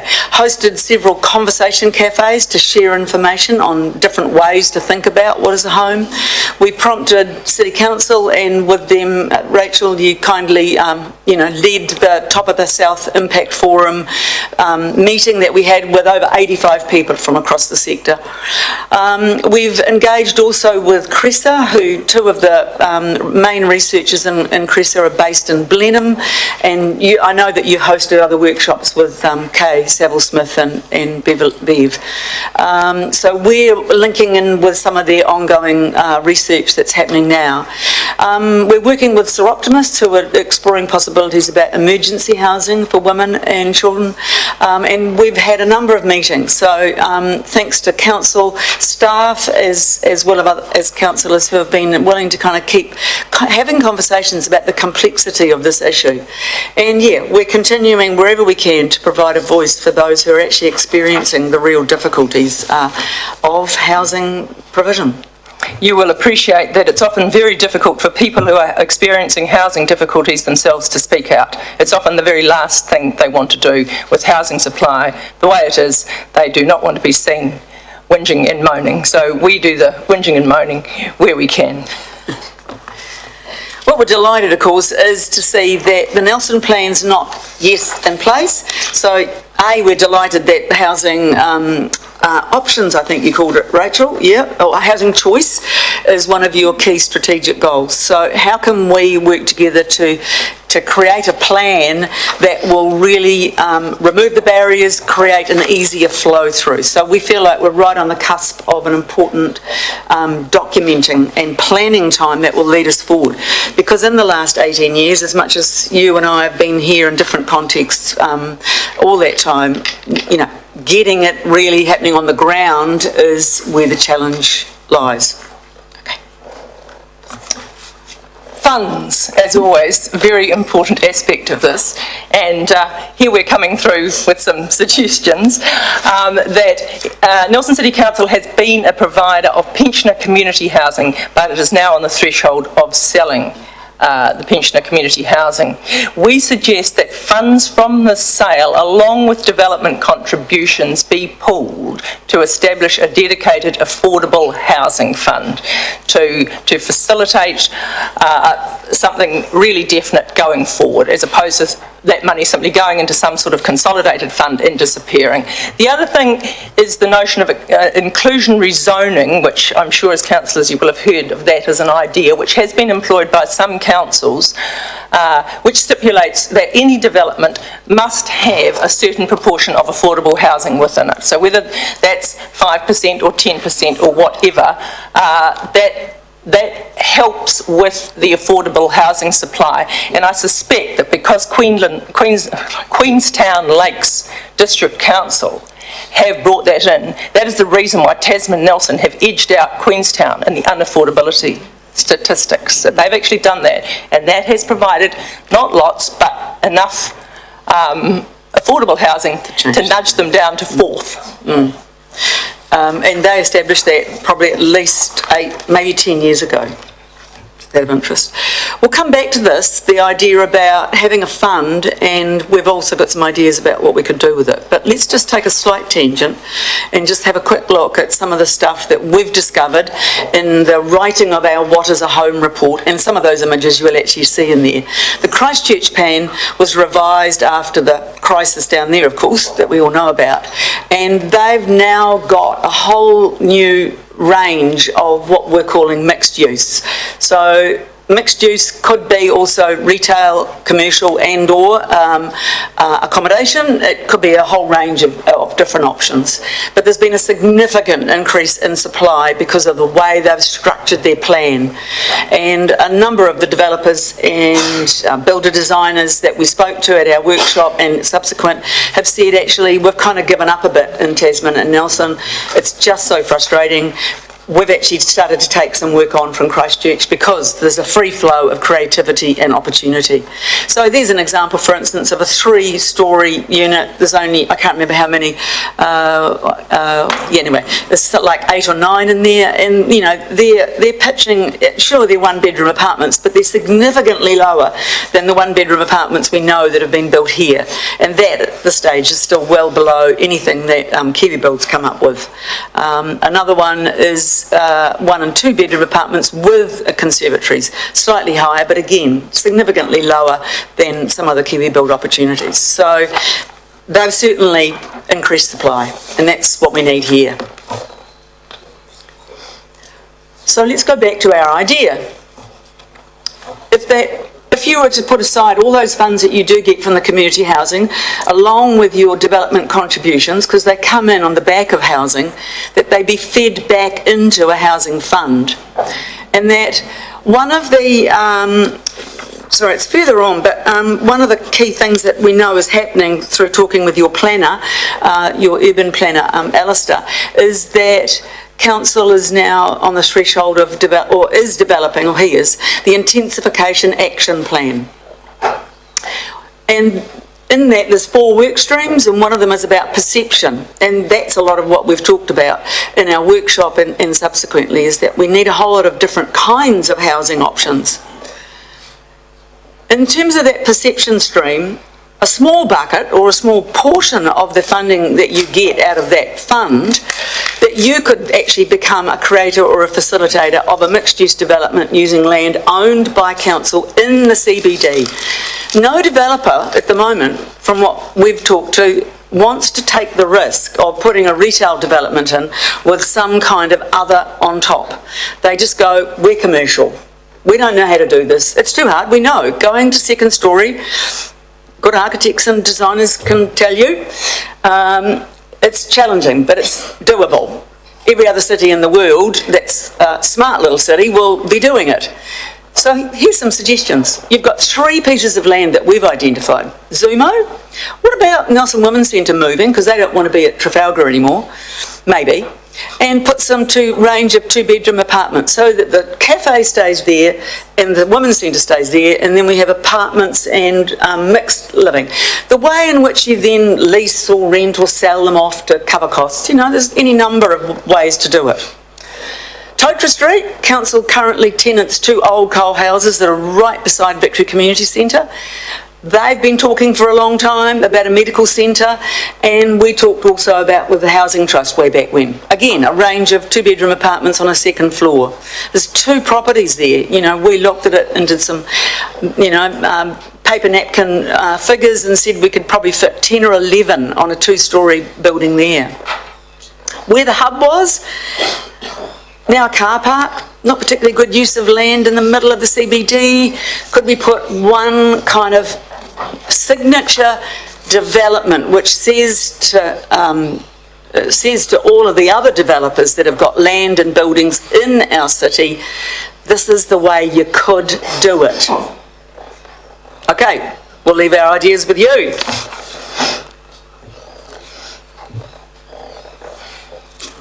There are some local precedents, mostly to do with the Nelson Tasman Housing Trust. Their first development in Kawai Street, and Kindra was intimately involved with that. That's back in about 2003, Four? Yep. And again, one old house replaced with 4 two-bedroom homes, and these were rented at 80% of market rent. This is kind of a very good standard sort of model, and I mean, I think the Teikainga, the Wellington model that Councillor Laurie has sometimes spoken about, it's that sort of model. If we go over to the next slide, there's another precedent here, which Council has already established the precedent of selling land for $1. This occurred in the case of the Brook developments, again, that were developed by the Nelson Tasman Housing Trust. So they already exist here, and they certainly went some way towards affordable housing supply, but we need more, obviously. But what is interesting about both of these is that they're currently being rented for 80% of current market rent. So they're well, in the affordable zone. So it is possible for development to occur. Sure, land is a tricky thing, but how do we use the existing land we've got with better models? Okay. Recently, we haven't put up the actual photo of this. There is a developer-led affordable rental in town.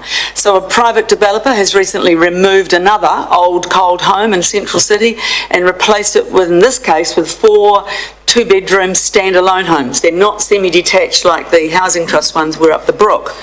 These are for rent. So again, we've got a developer, finally, who's been able to crack it. It's been pretty challenging at times, but they've got it through. But they've recognised that there's this long-standing need for better rentals in town. So finally, we've got a developer who is actually making to rent. One person was living there, now there's 7. And brand new, well above spec homes, and they're saying, wow, can't believe it that we're able to live in such high quality homes right in the centre of town, on the bus routes, near to schools, near to the hospital, the whole 9 yards. So that's a developer that has identified that section of the market rather than the top end of the market, which is what most developers identify. So you've got somebody there that's quite keen to look at that portion of the market. So that's doable. It's doable, especially if council were perhaps willing to dismantle some of the planning, consenting and compliance issues. And land is always the major cost in the component, and council has the power to release that, which you've already done. But central government, local government, iwi and landowning churches are some of the bodies that could, help in the space about providing other land opportunities. They can then create conditions for affordable housing supply. That's aside from the other developers who we know that have got land. Yeah, land, of course, as we will appreciate, has become the major unaffordable component in housing, and so this is the kind of the way capitalist markets work, that housing and land have the kind of uncanny ability to add value to themselves and function as money and spiral up into an almost impossibly unaffordable pyramid for people. So as a body with the ability to take out the land factor, you are enormously powerful. So the intensification action plan, which I'm assuming that all the councillors have been briefed on, we really like it that it's happening. We really appreciate that it's part of that NCC TDC future development strategy, and we really want councils to provide the tools to respond to those proposed developments and really help them happen. Alistair, their quote, "If intensification is an indicator, council has the power to enable those plans to be prioritised." We were just so excited, when we heard him talking it that way. So we see our organisation as continuing to support in the way that we can most creatively contribute to the perception stream on the work as part of that. And to that end, we've already had a conversation with Anne Rush and her makeshift spaces. And so we're in the process now of talking with a bunch of our network about how we might be able to take over our space right in town and actually develop a housing kind of presentation, interactive, from kids right through to older people. Artists and designers and builders can put plans up and show the way they're working with it. Council can showcase the intensification action plan, which says this is the way you can build more easily in Nelson. We hope. We pray. if any council's going to do it, we feel excited that you are the ones who are going to crack this little nut. Oh, kia ora, Kendra, thank you. And I did say that the absolute commitment around the table is this, as I said, this is, we've set three, major issues. Climate change comes across everything, but this is actually one that we really want to get on with, and we've got some great staff support to make some good things happen. Thank you. Sorry, there's a couple of other details, so we've dropped them in. We'll send you you'll get a copy of the PowerPoint as well. But that to significantly increase affordable housing supply, there's some particular things as well that we're advocating for. Do you just want to run through those, Marielle? Well, the second dwelling permissible on a minimum size house lot, and I think that might be coming up as part of the Nelson plan. We're crossing our fingers on that. There's been a lot of discussion about that, and hopefully that one might be pushed over the line. Reduce and where possible, this is the big one, remove planning, consent and compliance barriers in the interests of significantly more affordable housing supply. Talking about things like how rigid urban residential zoning is, that needs to be looked at. The whole question around minimum numbers of car parks required for any development. The RMA, the Building Act and the Local Government Act amendments that have concreted in a lot of barriers. It feels to us sometimes that, professional capture is very high now, and in fact pragmatism and common sense have disappeared. So again, this is a big challenge for you guys, because that's your bread and butter stuff. We can't really, all we can do is beg and plead around that. Covenants that stipulate minimum site shape, building materials that must be used, means there's no ability to build cheaper or more creatively. So they are the sorts of things that fall under planning, consenting and compliance that you guys will have to look at, and if that can be done, that would be great. We also think that working closely with central government, especially as we come up to an election year, to increase state house construction in Nelson. Again, you're in a position of influence, and I think that really does have to be emphasised. We have written to the Ministers of Housing about this. They are aware of what a tight frame we're in here in Tasman Nelson, but again, if you could work with them, that would be great. And again, to continue a role that you've had for a long time, and thank you for that, to commit to more and longer stay emergency housing, because that's an ongoing bit of a weeping sore in Nelson, especially in relation to women and children. So they are other things that we'll be submitting on to the plan. We have got a little one-pager that we have left with you. I think that's part of the handout. There's a little summary. So a summary of what we would really like to see happen in this next term. And as I say, given that Council has identified housing as one of its 3 priority areas, we want you to use your mana, authority and land to proactively work to create an affordable housing supply for Nelson. So we know this is not an easy one. You know that as well as we do. But it's great to feel that we are working with you on something, and if whatever assistance we can offer, we're standing by to do that. Thank you. Councillors, we've got time for some questions. This is an introduction, well, it's a continuing conversation for several of us and an introduction for some of you. So I thought it was good for us to spend, half an hour so that Ken could do a sweep across what's there. But what we will do is we will continue the engagement and actually working on some actions with Ken. So I've got a list of speakers for questions. Councillor McGurk, Councillor Courtney, Councillor Laurie and Councillor Fulton. Yeah, thanks, Madam Mayor and through you.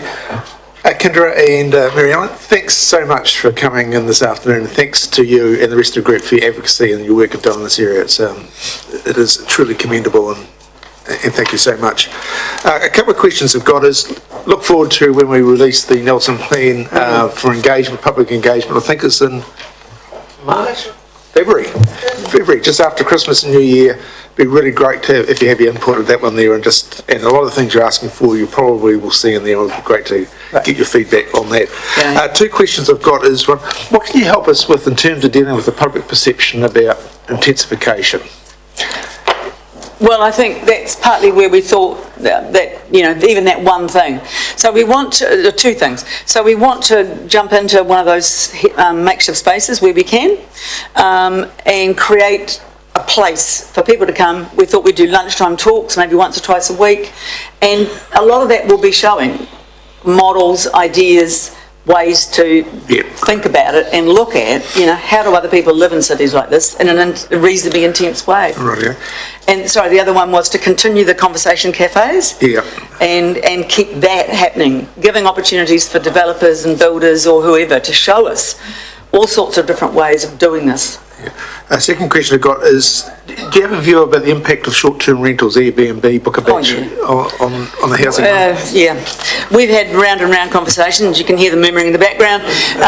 We all know that that's having a significant impact. There's a lot of houses that are just coming off the market for rental. We also know that there's just lots of holiday homes. Somebody said to me the other day, I've got a big mansion next door to me, and I know they only come here for maybe 3 weeks in a year, and it's empty the rest of the year.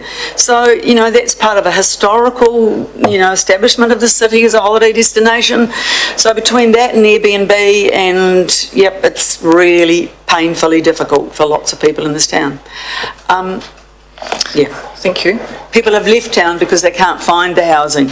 They've come here for jobs and they've left because they can't find the housing that really suits their needs. Councillor Courtney. Thank you, Madam Mayor. Through to Mary Ellen and Kyndra. Thank you for your presentation. Fantastic. And your commitment. It's contagious. Look, I wanted to draw you out, Kyndra, on this mixed-use zone you talk about. Yep. And you mentioned Christchurch. Now, my feedback is that developers are loving that. Mm-hmm. So where are you suggesting? You're suggesting it Tahuna as well as the Wood and... Well, I think we presented on some of this stuff earlier, some time ago. I mean, Nelson CBD, absolutely. I mean, we know that that big development's going in Tahuna. I'm sorry, but it's going to be a monster, and it's going to be a monstrous price. But yes, you're going up, so that's good. But yeah, we want affordable, and there's opportunities in there for retail and accommodation. So maybe the numbers can work better if we've got a mixed use. Yes, to Stoke. You know, I think one of the plans was, you know, take all the cars out of the centre Stoke and put some, refit some of those retail spaces around the Stoke Square, shopping square, and go up. So we have people living right in there. Yes, there's any number of, I mean, clearly those are the three bigger places. Mixed zoning. The key is the key is that. Funding and mixed zoning is the 2 points you made. Yeah, but it's not for me. I mean, like the SHA approved one out at Wakapawaka. We don't need any more people living further out. We need them in the centre. And we've got the land here, so just let's repurpose it. There's not a whole old cold shops as much as there are old cold houses.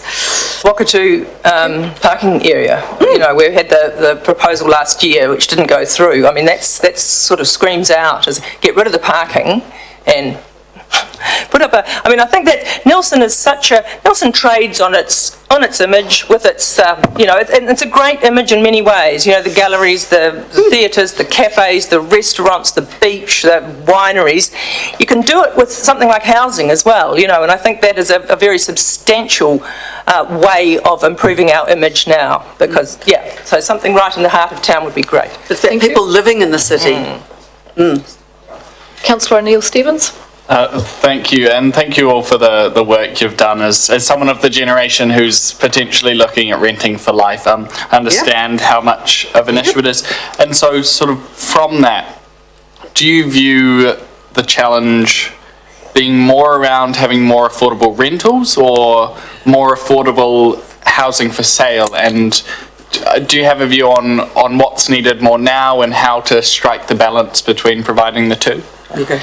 I think it's very much both, and supply is the first thing, but we need to be thinking about it's not and or it's both and, you know, absolutely.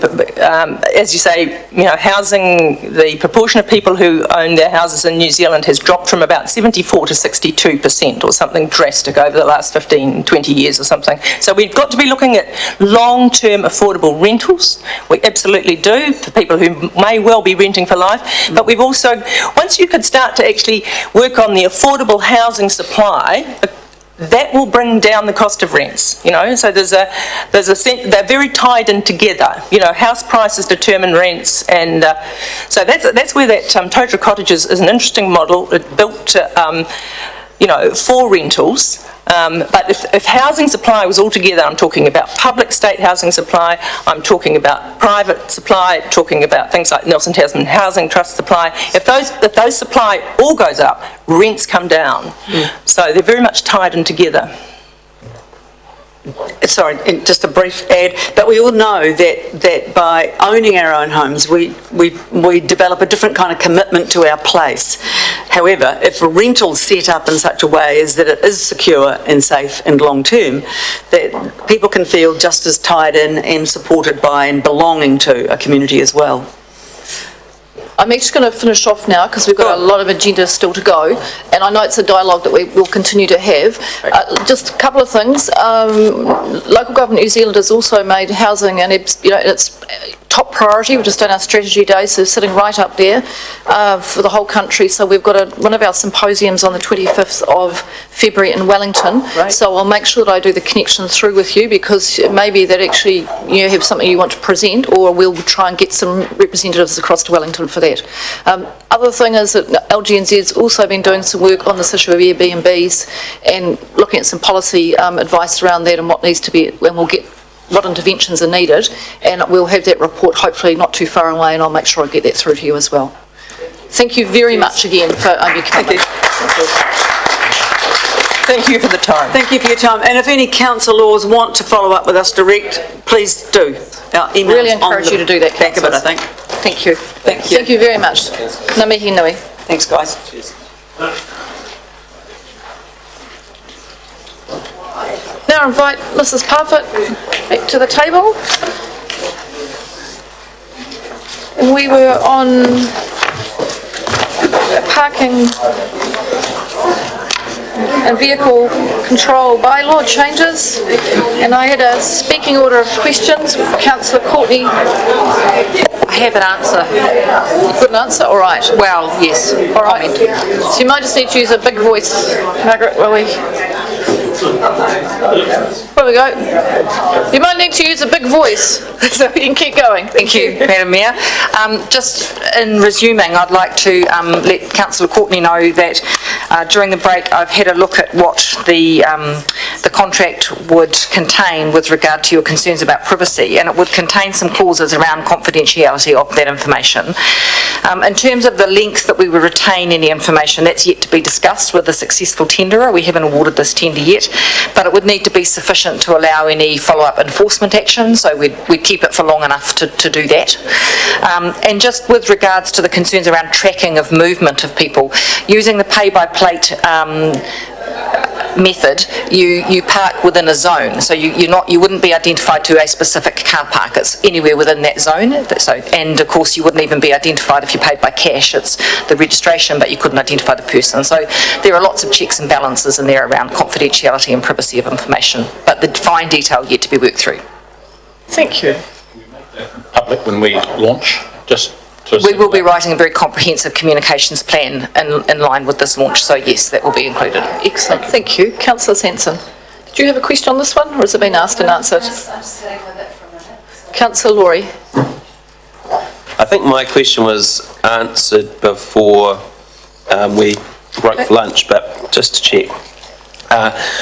In approving this suggested change to the bylaw, we still have the opportunity to change the pricing if we wanted to, for example, go 2 hours free in the public squares and then $500 an hour after that. We can still do that. Through the chair, yes, the new meters certainly have the flexibility built within them that we can change any charging regime, and that's a conversation for when we review the parking strategy and potentially the entire bylaw in the future. Cool. Just for Nelson Mail and Nelson Weekly, that was a joke, in case anyone's wondering. Councillor Skinner. Thank you for that. Going back to page 109 in regards to prescribed fees, and you've got section 2 and ABC, talking about, obviously we're looking at $2 per hour, but then I see for parking spaces for all day is $10 per day, and then for all week, $25 per week. I wasn't aware, but maybe I should know that we're looking at charging it. Is that correct? So through the chair, those are for if you have perhaps a contractor who needs to put a hood over a meter within the central business district because he's carrying out some work. But again, that is a charging decision that is subject to a later discussion when we look at that strategy, and we will be bringing the residential car park feedback to this council for future consideration in the new year. Okay, because I read that as being like if I wanted to park all day, I'd pay $10 and I'd be in a space all day or all week, $25 per week, but that's not. Am I missing it? Sorry. So through the chair, that's not an amendment that we've made, it's the existing bylaw, and I believe there are some criteria around that. It's such as you need to be a tradesperson. Okay. There need to be a good reason for it. Madam Mayor, so I think we've rigged that very cheap. I wasn't aware that's what we're doing. We can charge a maximum we can stay a maximum of 3 hours, I believe, at some of our main parks, and you pay $2 per hour. And I thought it was a 2 hour or 3 hour maximum, or 1 hour in some places, but here it gives the opportunity you're competing with commercial parking spots. It seems very cheap to look up. This is like down Main Street, Trafalgar Street, or on a parking square, you could, on this, pay $10 and you could park your Councillor Skinner, it's with part 3 covered. We'll deal with the pricing structure when we come to do the review next year. So that's not what's been changed in this one. We weren't looking at that. We're looking at getting the change we need for the meters. Sorry, just follow up. So that's what we're currently doing. Is that what you're saying? I just didn't hear it. Black and white. No change. That's existing. There's no change at this point. That comes next. Okay, I didn't realise we were picking park all day. That seems very cheap. So if I may, through the chair, there are some criteria around that. It's where you are needing to put a hood over a paid parking space to perhaps carry out tradesman's work or shop fitting work. I see, I must be missing a page, so that's what I was reading, or Joe Blob was reading it. They think, cool, that's right. I'm reading, I'm missing something. Sorry. Councillor Sensen. Through the chair, I've just got a very brief question. This is a new councillor question because it's the first time that I've seen the bylaw.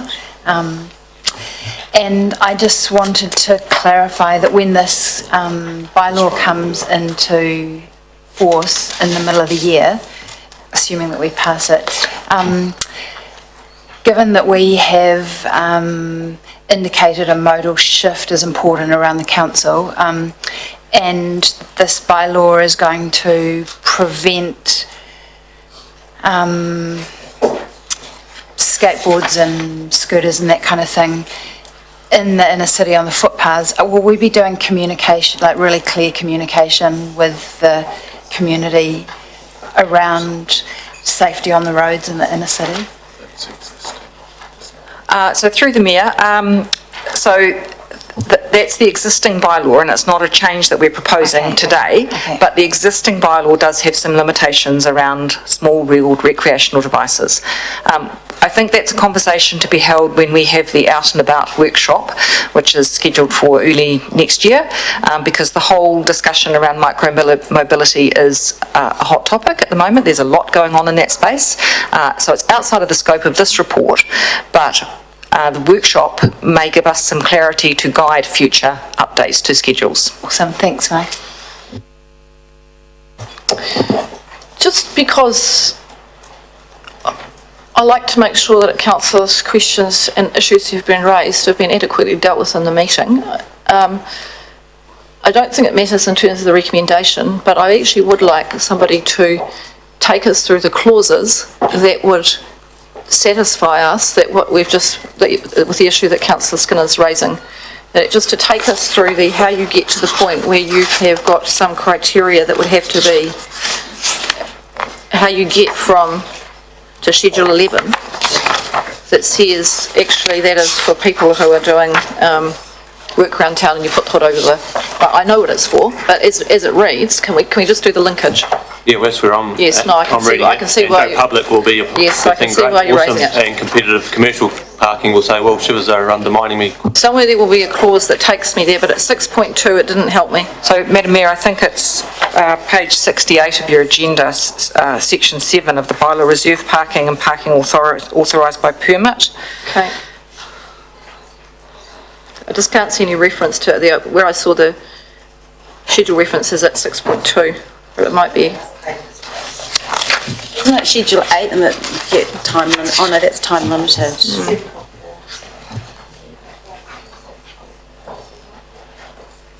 Well, I'll tell you what I'll do is you will take it away and we'll get an answer to that. We don't need to do it right now because it doesn't impact what we're doing, but I thank you, Councillor Skinner, for asking it, because when I went to look for it, I'm...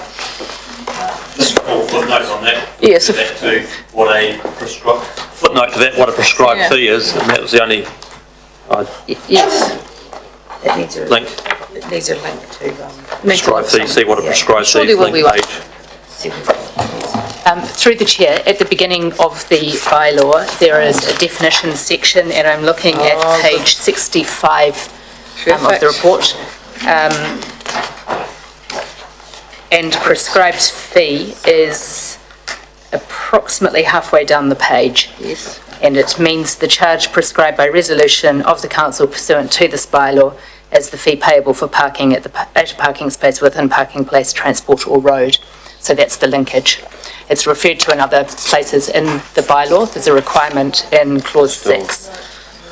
Yes, it doesn't quite help us though, because where we get to is that on the face of it, what's... Thank you for raising it. Yes, no, because I looked for it, and so on the face of what we can see, that takes us to prescribed fee. So we turn to page 109, and we see, oh look, the prescribed fee is, I can park, well I can't park, so you can't do this because you're going to find the solution for us in a minute, that I can pay for $10 a day, or long term, on street or off, like at parking places, 25 per week.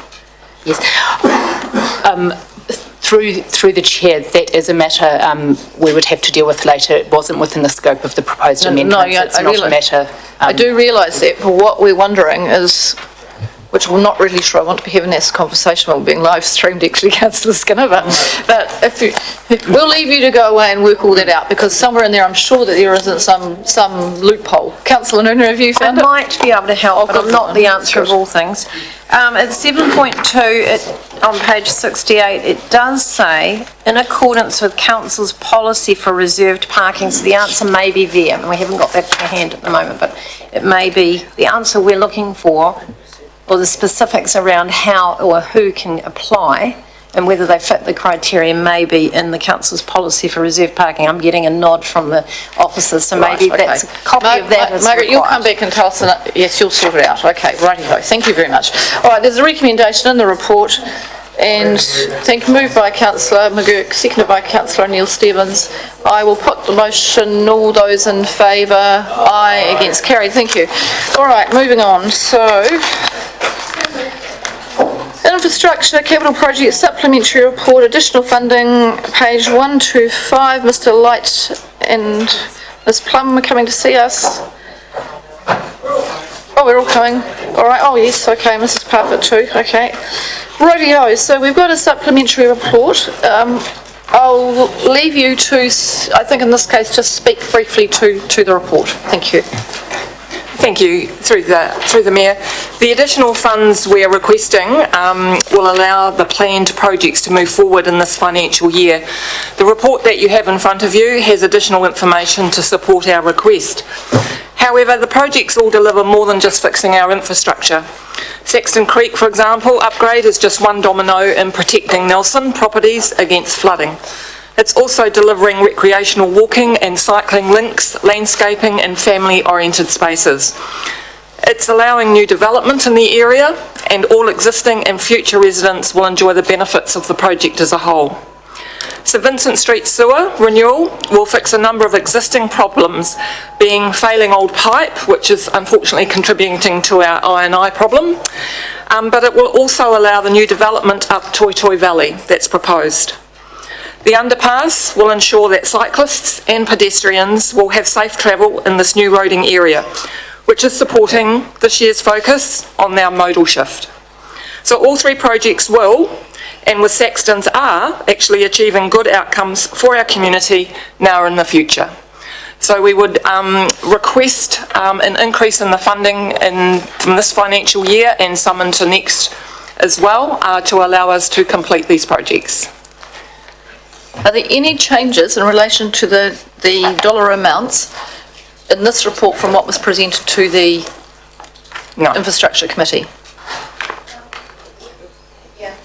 Or to the Infrastructure Committee? Yes, yes. Mrs. Parfitt, I think you might Certainly. have one. Thank you, Madam Mayor.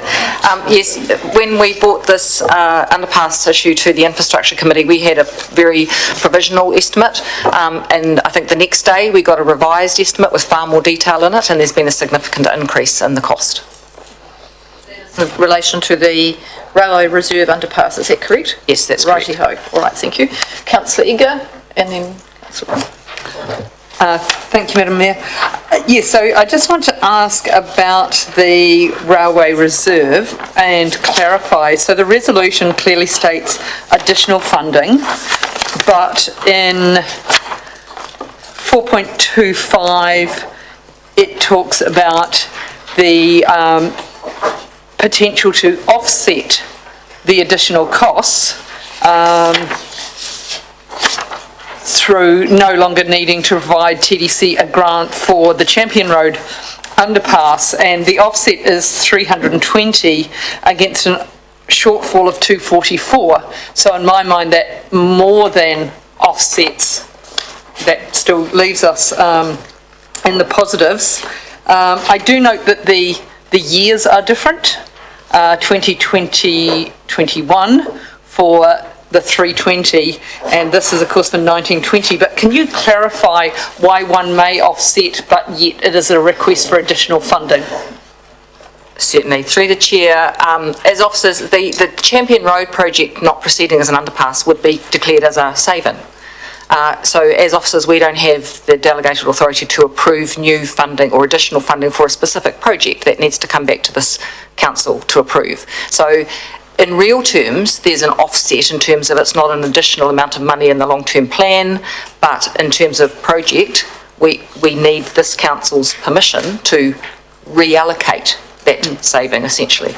Yes, so that was so that was the question I sent through was, is this not in essence a reallocation, and should the resolution be clarified to, I mean, certainly it can note that it's an increase for that project, however, it is not new funding being requested, but rather a reallocation of funding that, yes, albeit results in an increase for that project. But I think it's not clear by terms of the resolution that that is in fact the case.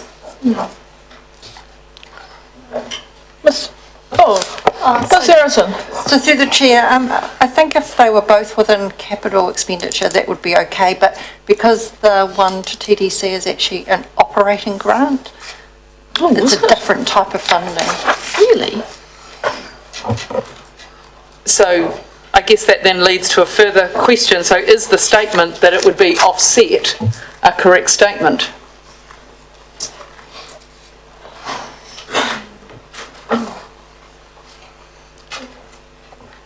They are, I mean, they're different parts of the P&L, but they're still effectively funded the same way. When I say an operating grant, it is loan funded, but yes, they are in different parts of the, one's CapEx and one's operating grant, so no, they're not technically correct. Okay, so I think we do need clarification on what is being sought, because it doesn't seem to be totally clear whether it is additional / new funding, albeit there is a request to increase the overarching project budget, but whether this needs to be funded by new money or not is the key question, and I think we need clarification. So through the Chair, perhaps I can try and assist. So the request is for new money. I think what we were trying to do in the report, and maybe we've muddied the report, and I apologise for that, is we were trying to show that while we've got an additional expenditure here, that there is an underspend somewhere else within the same activity. But to clarify your question, those, from what Nikki Harrison has indicated, one cannot offset the other, and they are in different financial years. So what we actually are asking for this project to proceed is that this is additional funding this financial year. And I apologise if I've muddied the water in terms of trying to indicate that we have a saving somewhere else.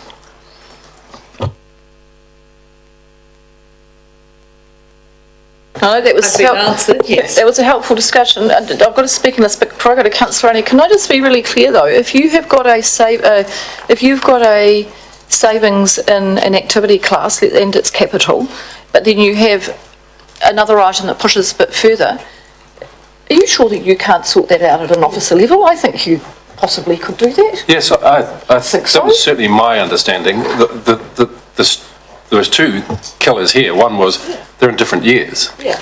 But if that had been capital expenditure in this year, that was a genuine savings, yes, then we would have shifted the money and reported that in the quarterly report. Yes, that's what we discussed.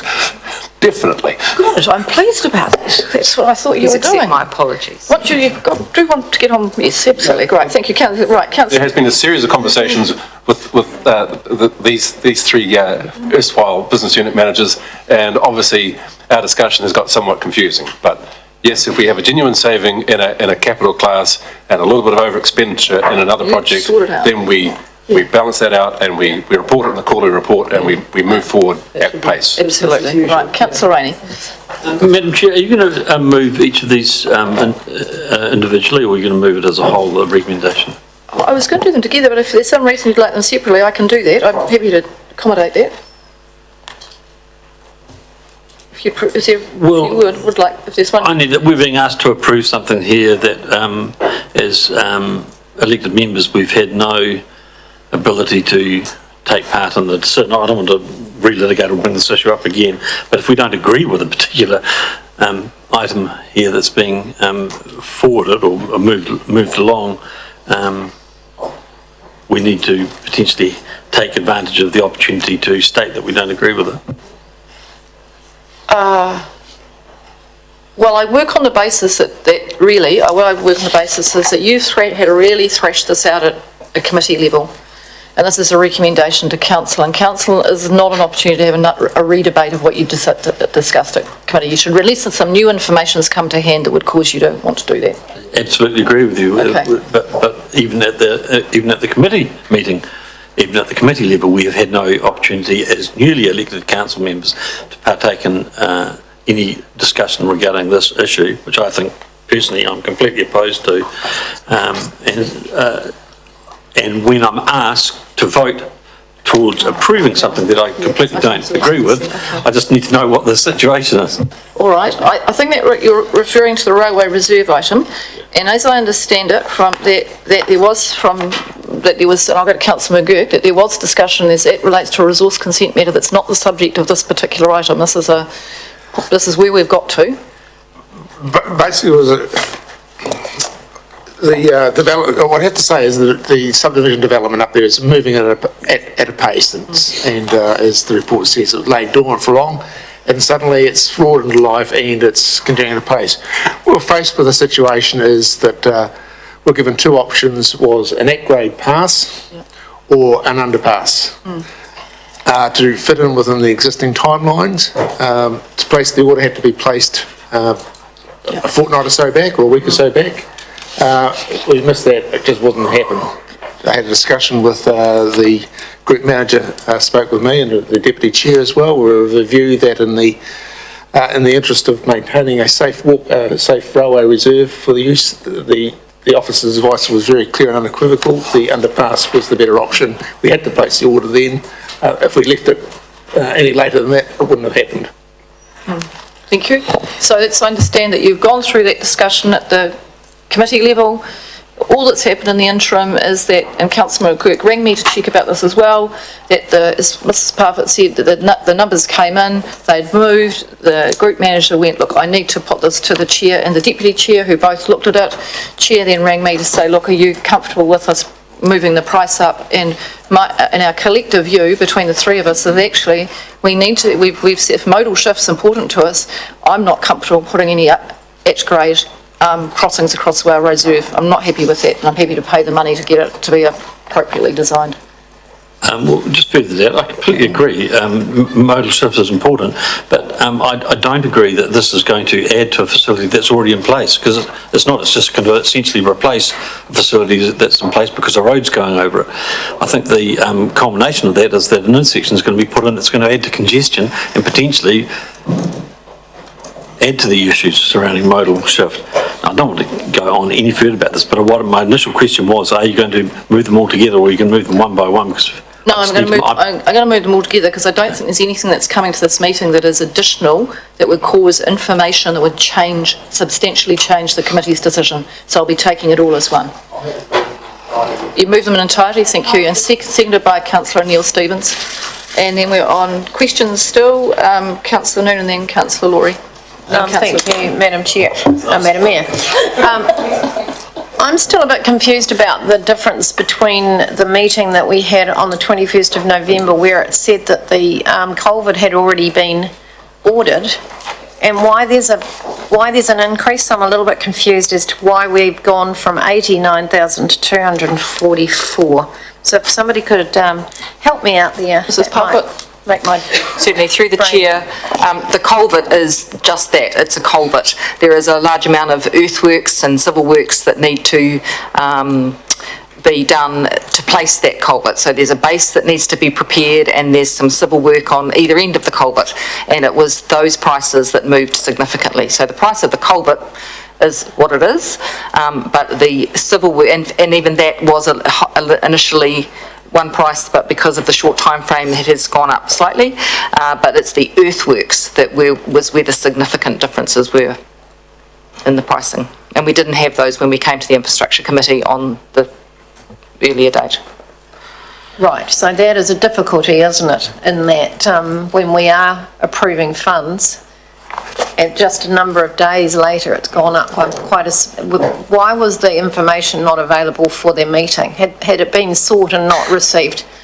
So through the chair, perhaps I can answer that. We were basing our report on an estimate we had received from the consultant, which was at the time the best information that we had at hand.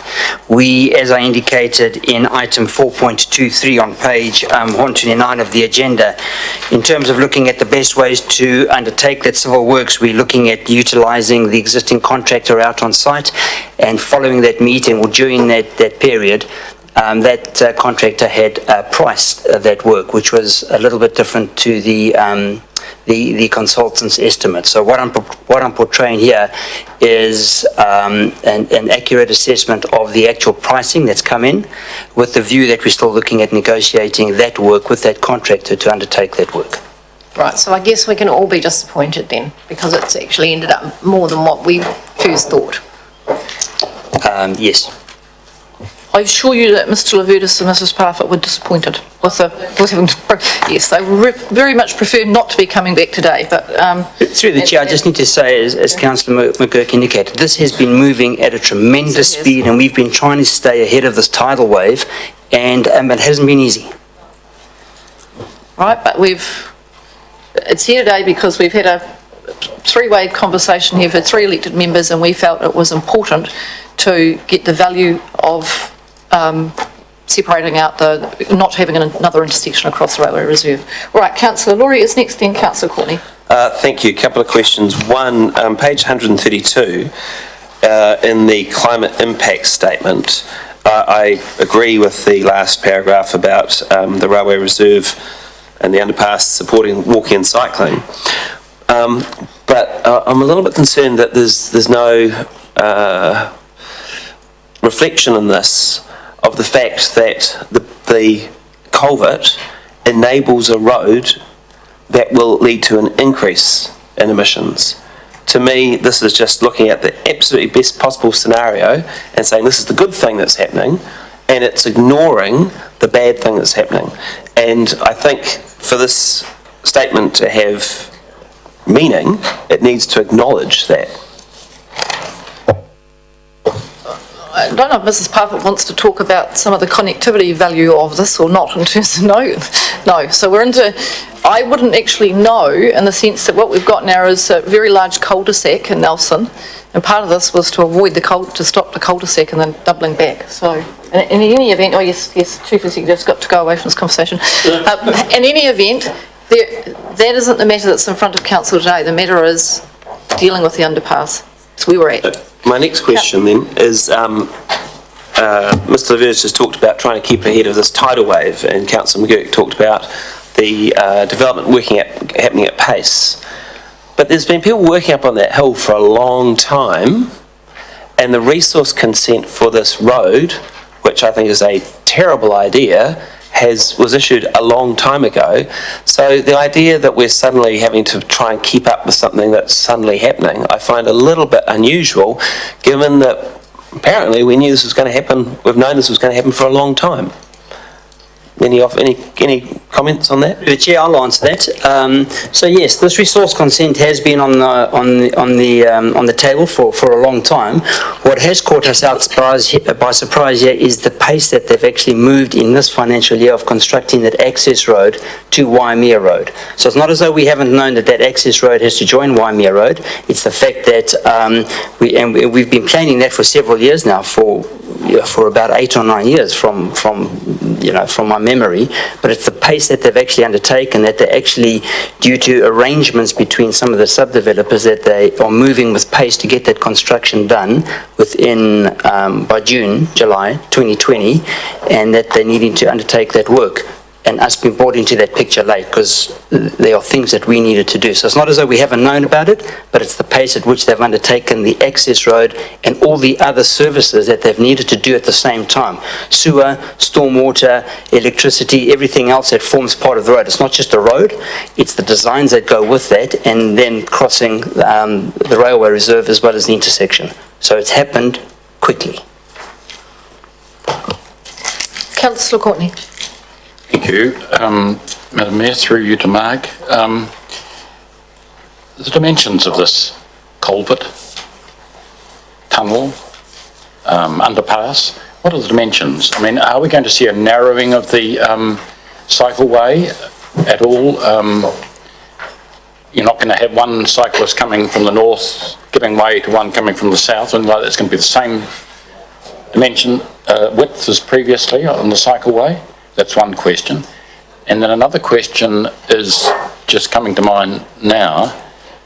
It's important we have the dimensions, but also you talk about safety, and the word safety I've written down 5 times. Different people said it's safe. Are you providing in this extra funding that you're requesting, are you planning to put lighting in there? And what is the length of can you remind me of the length of this? I know the length, I'm just going to get it out. Now, can I just check, we're now at a level of detail that really should have been dealt with at the committee meeting. Well, I'm sorry, this is safety we're talking about. All right, well, I'm anxious about safety, and so is the community, and I make no apologies at this late stage of raising this with this council and with this officer. All right, well, through the Mayor, very briefly. The culvert is 4 metres wide, 2.7 metres high and 18 metres long, and will be designed to best practice, which will include SIPTED consideration, safety, crime prevention through environmental design. Do you say lighting? Yes, it has lighting. Yes. Thank you. Thank you. All right, final question, very quick one from Councillor McGurk, now going to put the motion. Yeah, just look at paragraph 4.24 in the report, talking about NZTA funding. We've asked for it, have we heard back from them? Yes. To the Chair, that rests with me again, and I have been in contact with NZTA. I have heard back, and I have to follow a process in terms of making an application, and I'm working with my staff to try and get that application in before the Christmas break. So the price may go down? It may go down. As I said, I've painted the worst case scenario, and in the report I've indicated that if we get the 51%, then the price will be half of that, give or take. If not, then we're up for the full amount, and I'm hopeful we'll give it our best shot to try and get that 51% subsidy. Well, that's excellent. That's very promising that you're being allowed to apply, so that's fantastic. It's a good sign. All right, no further questions. It's been moved and seconded. I'm going to put the... we're going to debate. Councillor Laurie. Thank you, Madam Mayor. So I actually considered voting against part 4 of the recommendation to express my disappointment that we are in this situation, but I think that would be making a worse situation even worse. I do have to express my deep disappointment that we are having this road built across the Railway Reserve, a road that's going to connect to Waimea Road with a traffic light, a road that's going to cause more congestion, a road that will lead to more emissions, a road that will do irreparable damage to the Railway Reserve. This isn't an own goal. This is a self-inflicted wound. It is a really bad step for Nelson, and the reason we're doing it is to protect a road that will probably never be built. And I just think that we have really dropped the ball on this bit of infrastructure. The road should have gone down to Beatson Road.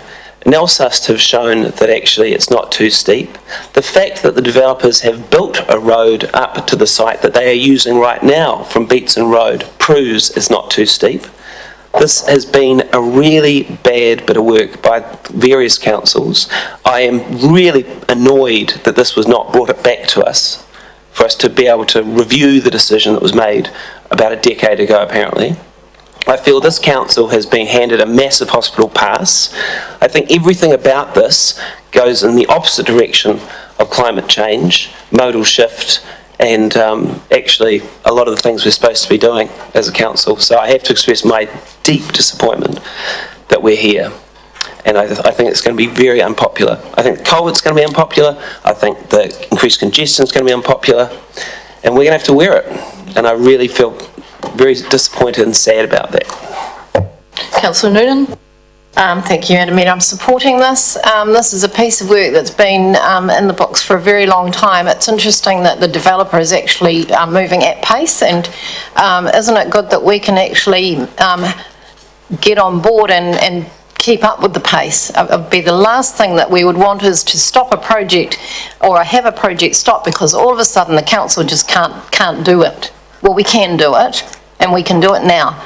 So this culvert needs to be in. We need to provide that safe passage for walkers and cyclists, and this will assist that. I can't see any reason why not. Some things we've got in the books from the past, and there will be some of that flow through, and we need to be careful and consider, we should consider each item as it comes along, but this one, to stop it would be nonsensical, but just because it's been in the books for so long and it's had the progress and we've known about it and all of a sudden it's going to happen. So I think good on us because we can actually assist this developer to continue with the development and give us that road that unblocks all of Princes Drive. It's been shocking, people going up and down Princes Drive.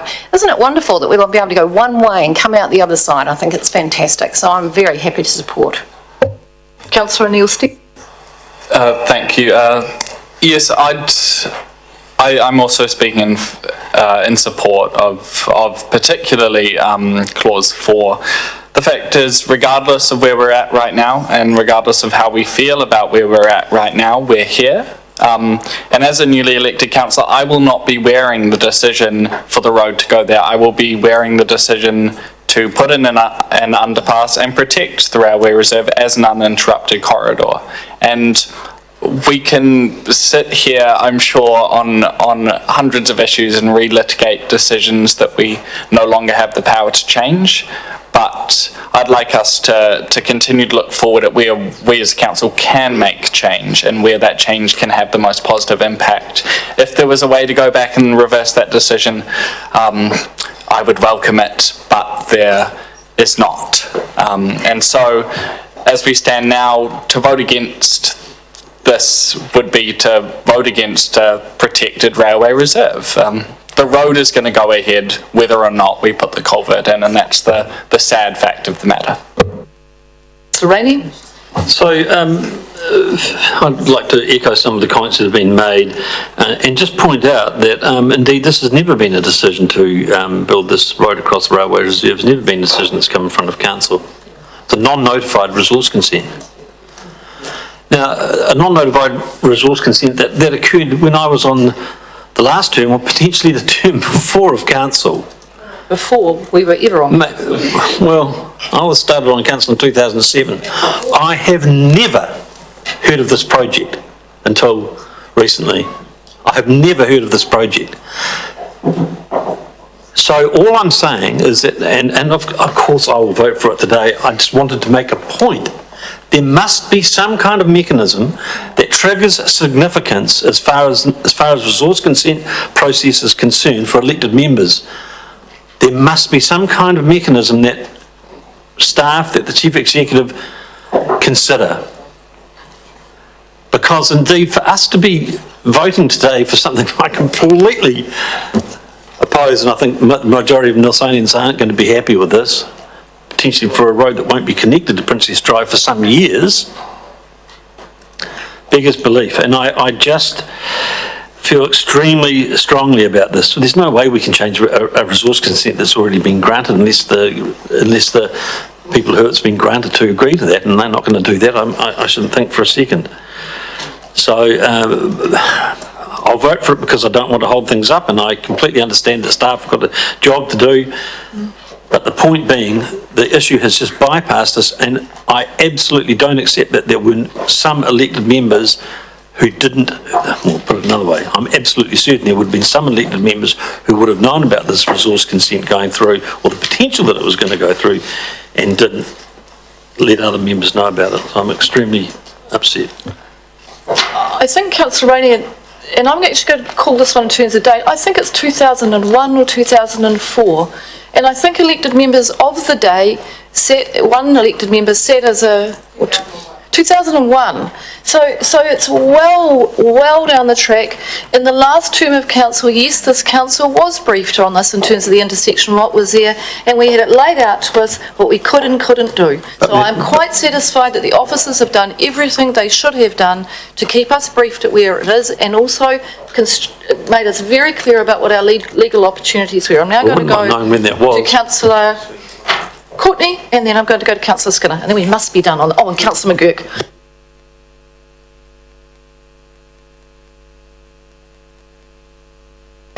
Are you done too, Councillor Skinner? I'll do a little bit. Okay.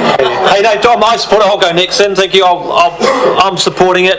There was a great question from Councillor Courtney earlier on about getting into operations. When you talked about how high the clearance be, I'm a tall lad.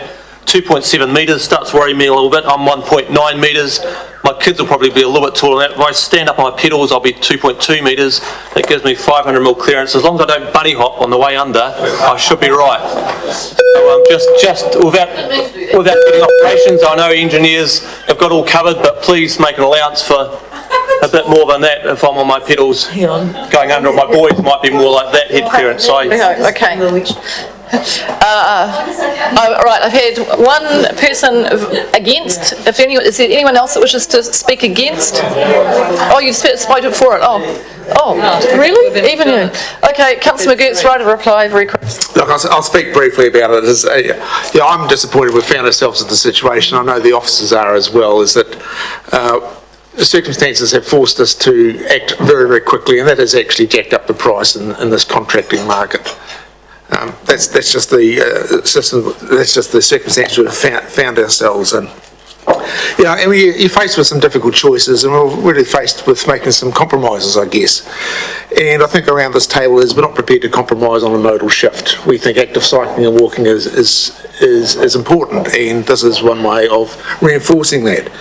We're not prepared to compromise on safety of particularly our vulnerable road users, the people who would like to get out and walk and cycle, kids getting to and from school. We're not prepared to compromise on that. And having an underpass so they can cross that road safely is a reminder of that.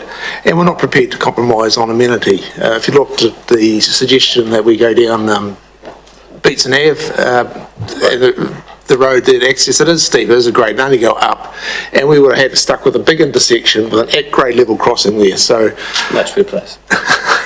Much too close. So this is a matter of compromise. We're not prepared to compromise on things like amenity. So I commend the councillors to support these applications, it's the recommendation, and it's a way of saying that this is what we think is important: modal change, safety and amenity. I'll put the motion. All those in favour? Aye. Against? Carry unanimously. Good. Well done, team. And I could very good. Lois, could I just commend the team? Commend the team on. Great job. Councillor Laura, I just wanted to pass on a message. I just want to say commend the team very much for actually telling the story of the work that you do and how important it is. I really do. And I just want to say I went out in the rain. I told David, I went out to have a look at Saxton to make sure it was in that torrential rain the other day, and it is working amazingly well, and it's actually a fantastic gain in terms of the amenity in that region. So well done. It's a big project. Is it all of the public business? Are we done and dusted now? We've done and dusted, right. I think we might be getting ready for a little bit of a stretch, but I'm going to do the public excluded matters first. Now, I just want to run through a couple of things here before we go into public excluded. So, we've got a number of matters to deal with, and I am just looking at the order that they're going to come up. Councillor Rainey has indicated that he will, he has an interest in one of the matters, and I'm just trying to find it. It must be a recommendation from a committee. Where is that sitting in the report? 2.3. So what I could do, if it's helpful, is leave that to the end. To the end. So that therefore, or I can deal. If you did it first, I might go to the pub. Oh, I could do it first. I could do it first. Yes, I do want to make sure it gets done today, so I don't want it to be, and I don't want to be done in a rushed way, so but we'll work on that and hopefully we can get through them reasonably quickly. The other item I just want to mention to you on the way through is in relation to that item, I am going to go into public excluded, but then I'm going to have a conversation with you, and if everyone's comfortable with what's come from the committee, I've taken some advice from the officers and I can deal with most of it, I think, actually in public. So, because I think given it came off the back of an annual plan submission process, I actually think that's the appropriate way to close it off. That makes sense? But I'll judge that as seeing how we go, once I go into public excluded. And I support that. I'm not sure which parts you're talking about, public, not public, but as I've raised in the previous meeting about that topic being in public excluded and some that I thought should have been public, you may be on the same kind of thinking. I'm very comfortable with it having been in public excluded. This is the Nelson Centre of Musical Arts External Review of Business Model item, and I was very comfortable with the fact that you had reasons to have that in public excluded at the committee level, but if I go into public excluded here to get the advice and judge whether there's further debate to be had on particular aspects, and if there's not, then I'd rather make the final decision in public, just to bring us back to the annual plan submission. All right, so let's take a break for 5 minutes and have a stretch. We'll move into public excluded business now. Seconded by Councillor Edgar. I'll put the motion. All those in favour? Aye. Against? Carried. And we'll just have a 5 minute stretch and then we'll come back to start public excluded.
from the Governance and Finance Committee in relation to the Nelson Centre of Musical Arts, and we have received that in public excluded.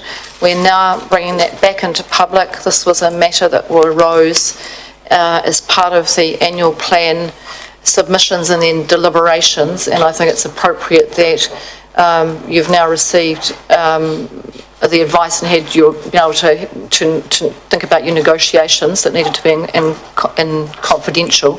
But I think now we're at the decision-making point that it's appropriate that we bring this back into public.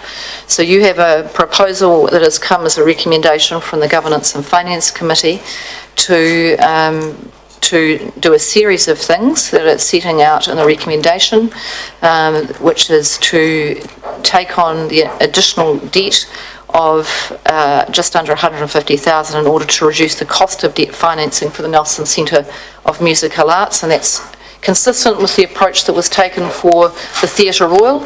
There's no point in an organisation paying higher interest rates or being in an interest rate position than we're able to offer, but you've also agreed that that additional loan will be interest-free to provide support to the Nelson Centre for Musical Arts in line with the existing loan of $680,000.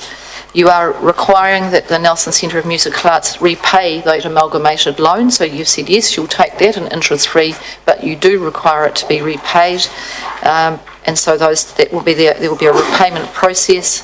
You've agreed to increase the mortgage over the building in line with the amount of the amalgamated loan, and you've set out some loan repayment terms of $33,000 per year payable by the 31st of March 2045, paid quarterly commencing in March 2020 with repayment terms subject to review every 5 years. So you've worked out a method for doing that, and you're agreeing to provide an additional operating grant of $40,000 and unbudgeted expenditure to Nelson Centre of Musical Arts to cover the budget shortfall in the second half of 1920, to bring the operating grant for the total year to $225,000. And then you're also noting, so that there's consistency moving forward, that the officers will include that operational funding, and that will be CPI adjusted for future years into the draft annual plan that you'll be seeing in about February next year, and then as we move through into the draft long-term plan, noting that there could be decision-making that occurs through the annual plan process that alters the amount or what you want to do, and that may then have flow-on effects at that point into the draft long-term plan. Hopefully that makes sense in terms of the process. So I just want to thank you for the work you've done at governance and then open that. I think we'll moved by Councillor Sanson and seconded by Councillor Edgar, and then I'll open for debate. Anyone wish to speak to this one? Councillor Laurie. Thank you. I am speaking against this. I appreciate a lot of work has gone into it, and I acknowledge the efforts of the staff and others who have got us to this point. The problem I have is that, given all that I know about the work that the Nelson School of Music, or the NCMA, does in this community, its place in Nelson's culture and in its economy and all the great stuff it does, to me, I have yet to be convinced that $225,000 per annum is much more than austerity funding for what they do. And I believe they will be back before too long because of this issue. And I know we have a report to say, that's how much money they should be getting, but I think the history of the school and what we've seen with the board coming to us tells me it's going to need to be significantly more than that for the school, the NCMA, to really fire and for it really to succeed. And I have yet to be convinced that $225,000 is enough. So while I appreciate all the work that's gone into this, I'm voting against it for that reason. Councillor Edgar. Thank you, Madam Mayor. I think for me, one of the key things is that the budgetary numbers that the additional funding is based on weren't from the staff or from councillors. It was actually based on their own budget, on what they both wanted to and felt they could achieve as an organisation. And so I think that's quite critical.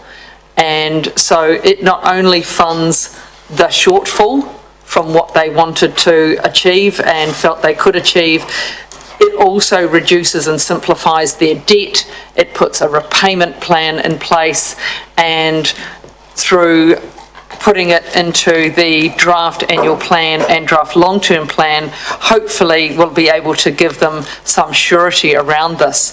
And the CPI adjustment, I think, is critical. And I feel that we do need to fund them for success, and this was based on their own plans for what success looked like for their organisation. It doesn't mean they may not grow or change that, but we are but one potential funder for them, and having some of this greater confidence around their key operations, I feel would also help them to achieve greater levels of other funding from external entities and from sponsorship, because they know that they're no longer funding hand-over-mouth operations, are actually able to fund for programs for further success or further activities. And so for me, that's really important. Thank you. Anyone else wish to speak to this one? Happy with what is there? All right, thank you. And I think you've worked through that very diligently and bringing that forward.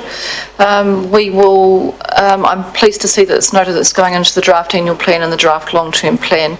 And I think we're going through, obviously when organisations do undertake big building projects, and we've found this when we've worked through the SUTA process as well, is that it takes some time to bed in terms of what the costs are going to be. But you've, as Councillor Eggers said, you've based it on what the financials have been that you've looked through from the organisation. And I understand from you that both the Chair and the General Manager of the Nelson Centre of Musical Arts were supportive of the proposal that is in front of us today. So I'm ready to put the motion. All those in favour? Aye. Against? No. Okay. I think it's carried. Thank you. All right, that's just about concluded our day. There's just one matter that I neglected to mention in the Mayor's report, and I just want to cover that off quickly, and it's really is a matter of for noting. It doesn't require any actual decision. There has been some what we've euphemistically called the gondola proposal has been coming and going and working through some development stages, and through the Maitai Recreation Park opportunity, I've had presentations, you've had the opportunity to see where that proposal is heading. It's certainly, from my perspective, worthy of council's support and principle for the proposal and what it could do for Nelson. The scale of the proposal is quite significant as both a recreational asset for the city and also as a tourism opportunity for us. The partners to that process have requested a letter of support so that they can approach funders and potentially operators, and I'm comfortable to provide that letter of support. I know they have been in discussions as well with the Provincial Growth Fund, and I'm happy to provide a letter of support on behalf of this council. I've tested that with you and you're comfortable with that. At this stage, we're certainly not looking at any committing to any funding. There has been some discussion about whether council would provide some sort of funding, whether that's in terms of infrastructure or whether it's future investment. Any discussion around that will come forward if it was to develop and there was a proposal to be put, then that would come back to you through the process of developing the draft annual plan. I don't have anything to put to you at this point around anything concrete that will be there, but that's when it would come back to you. And my feeling is that it's appropriate if we were to look at some form of investment, whether it's in kind or monetary, that would need to go for consultation with the public. But at this stage, I'm happy to provide support for the concept of the proposal and the work that they've been doing to hopefully advance investor funding and other contributions. So so just letting you know about that. All right, I think it's everything we have to do today, and I will close the meeting, and thank you very much for actually a really successful meeting. Thank you very much, I enjoyed it.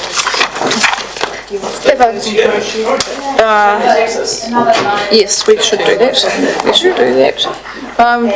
Actually, we'll just do closing karakia, and this is going to run our best te reo speakers. So we'll do our closing karakia. We'll put it up on.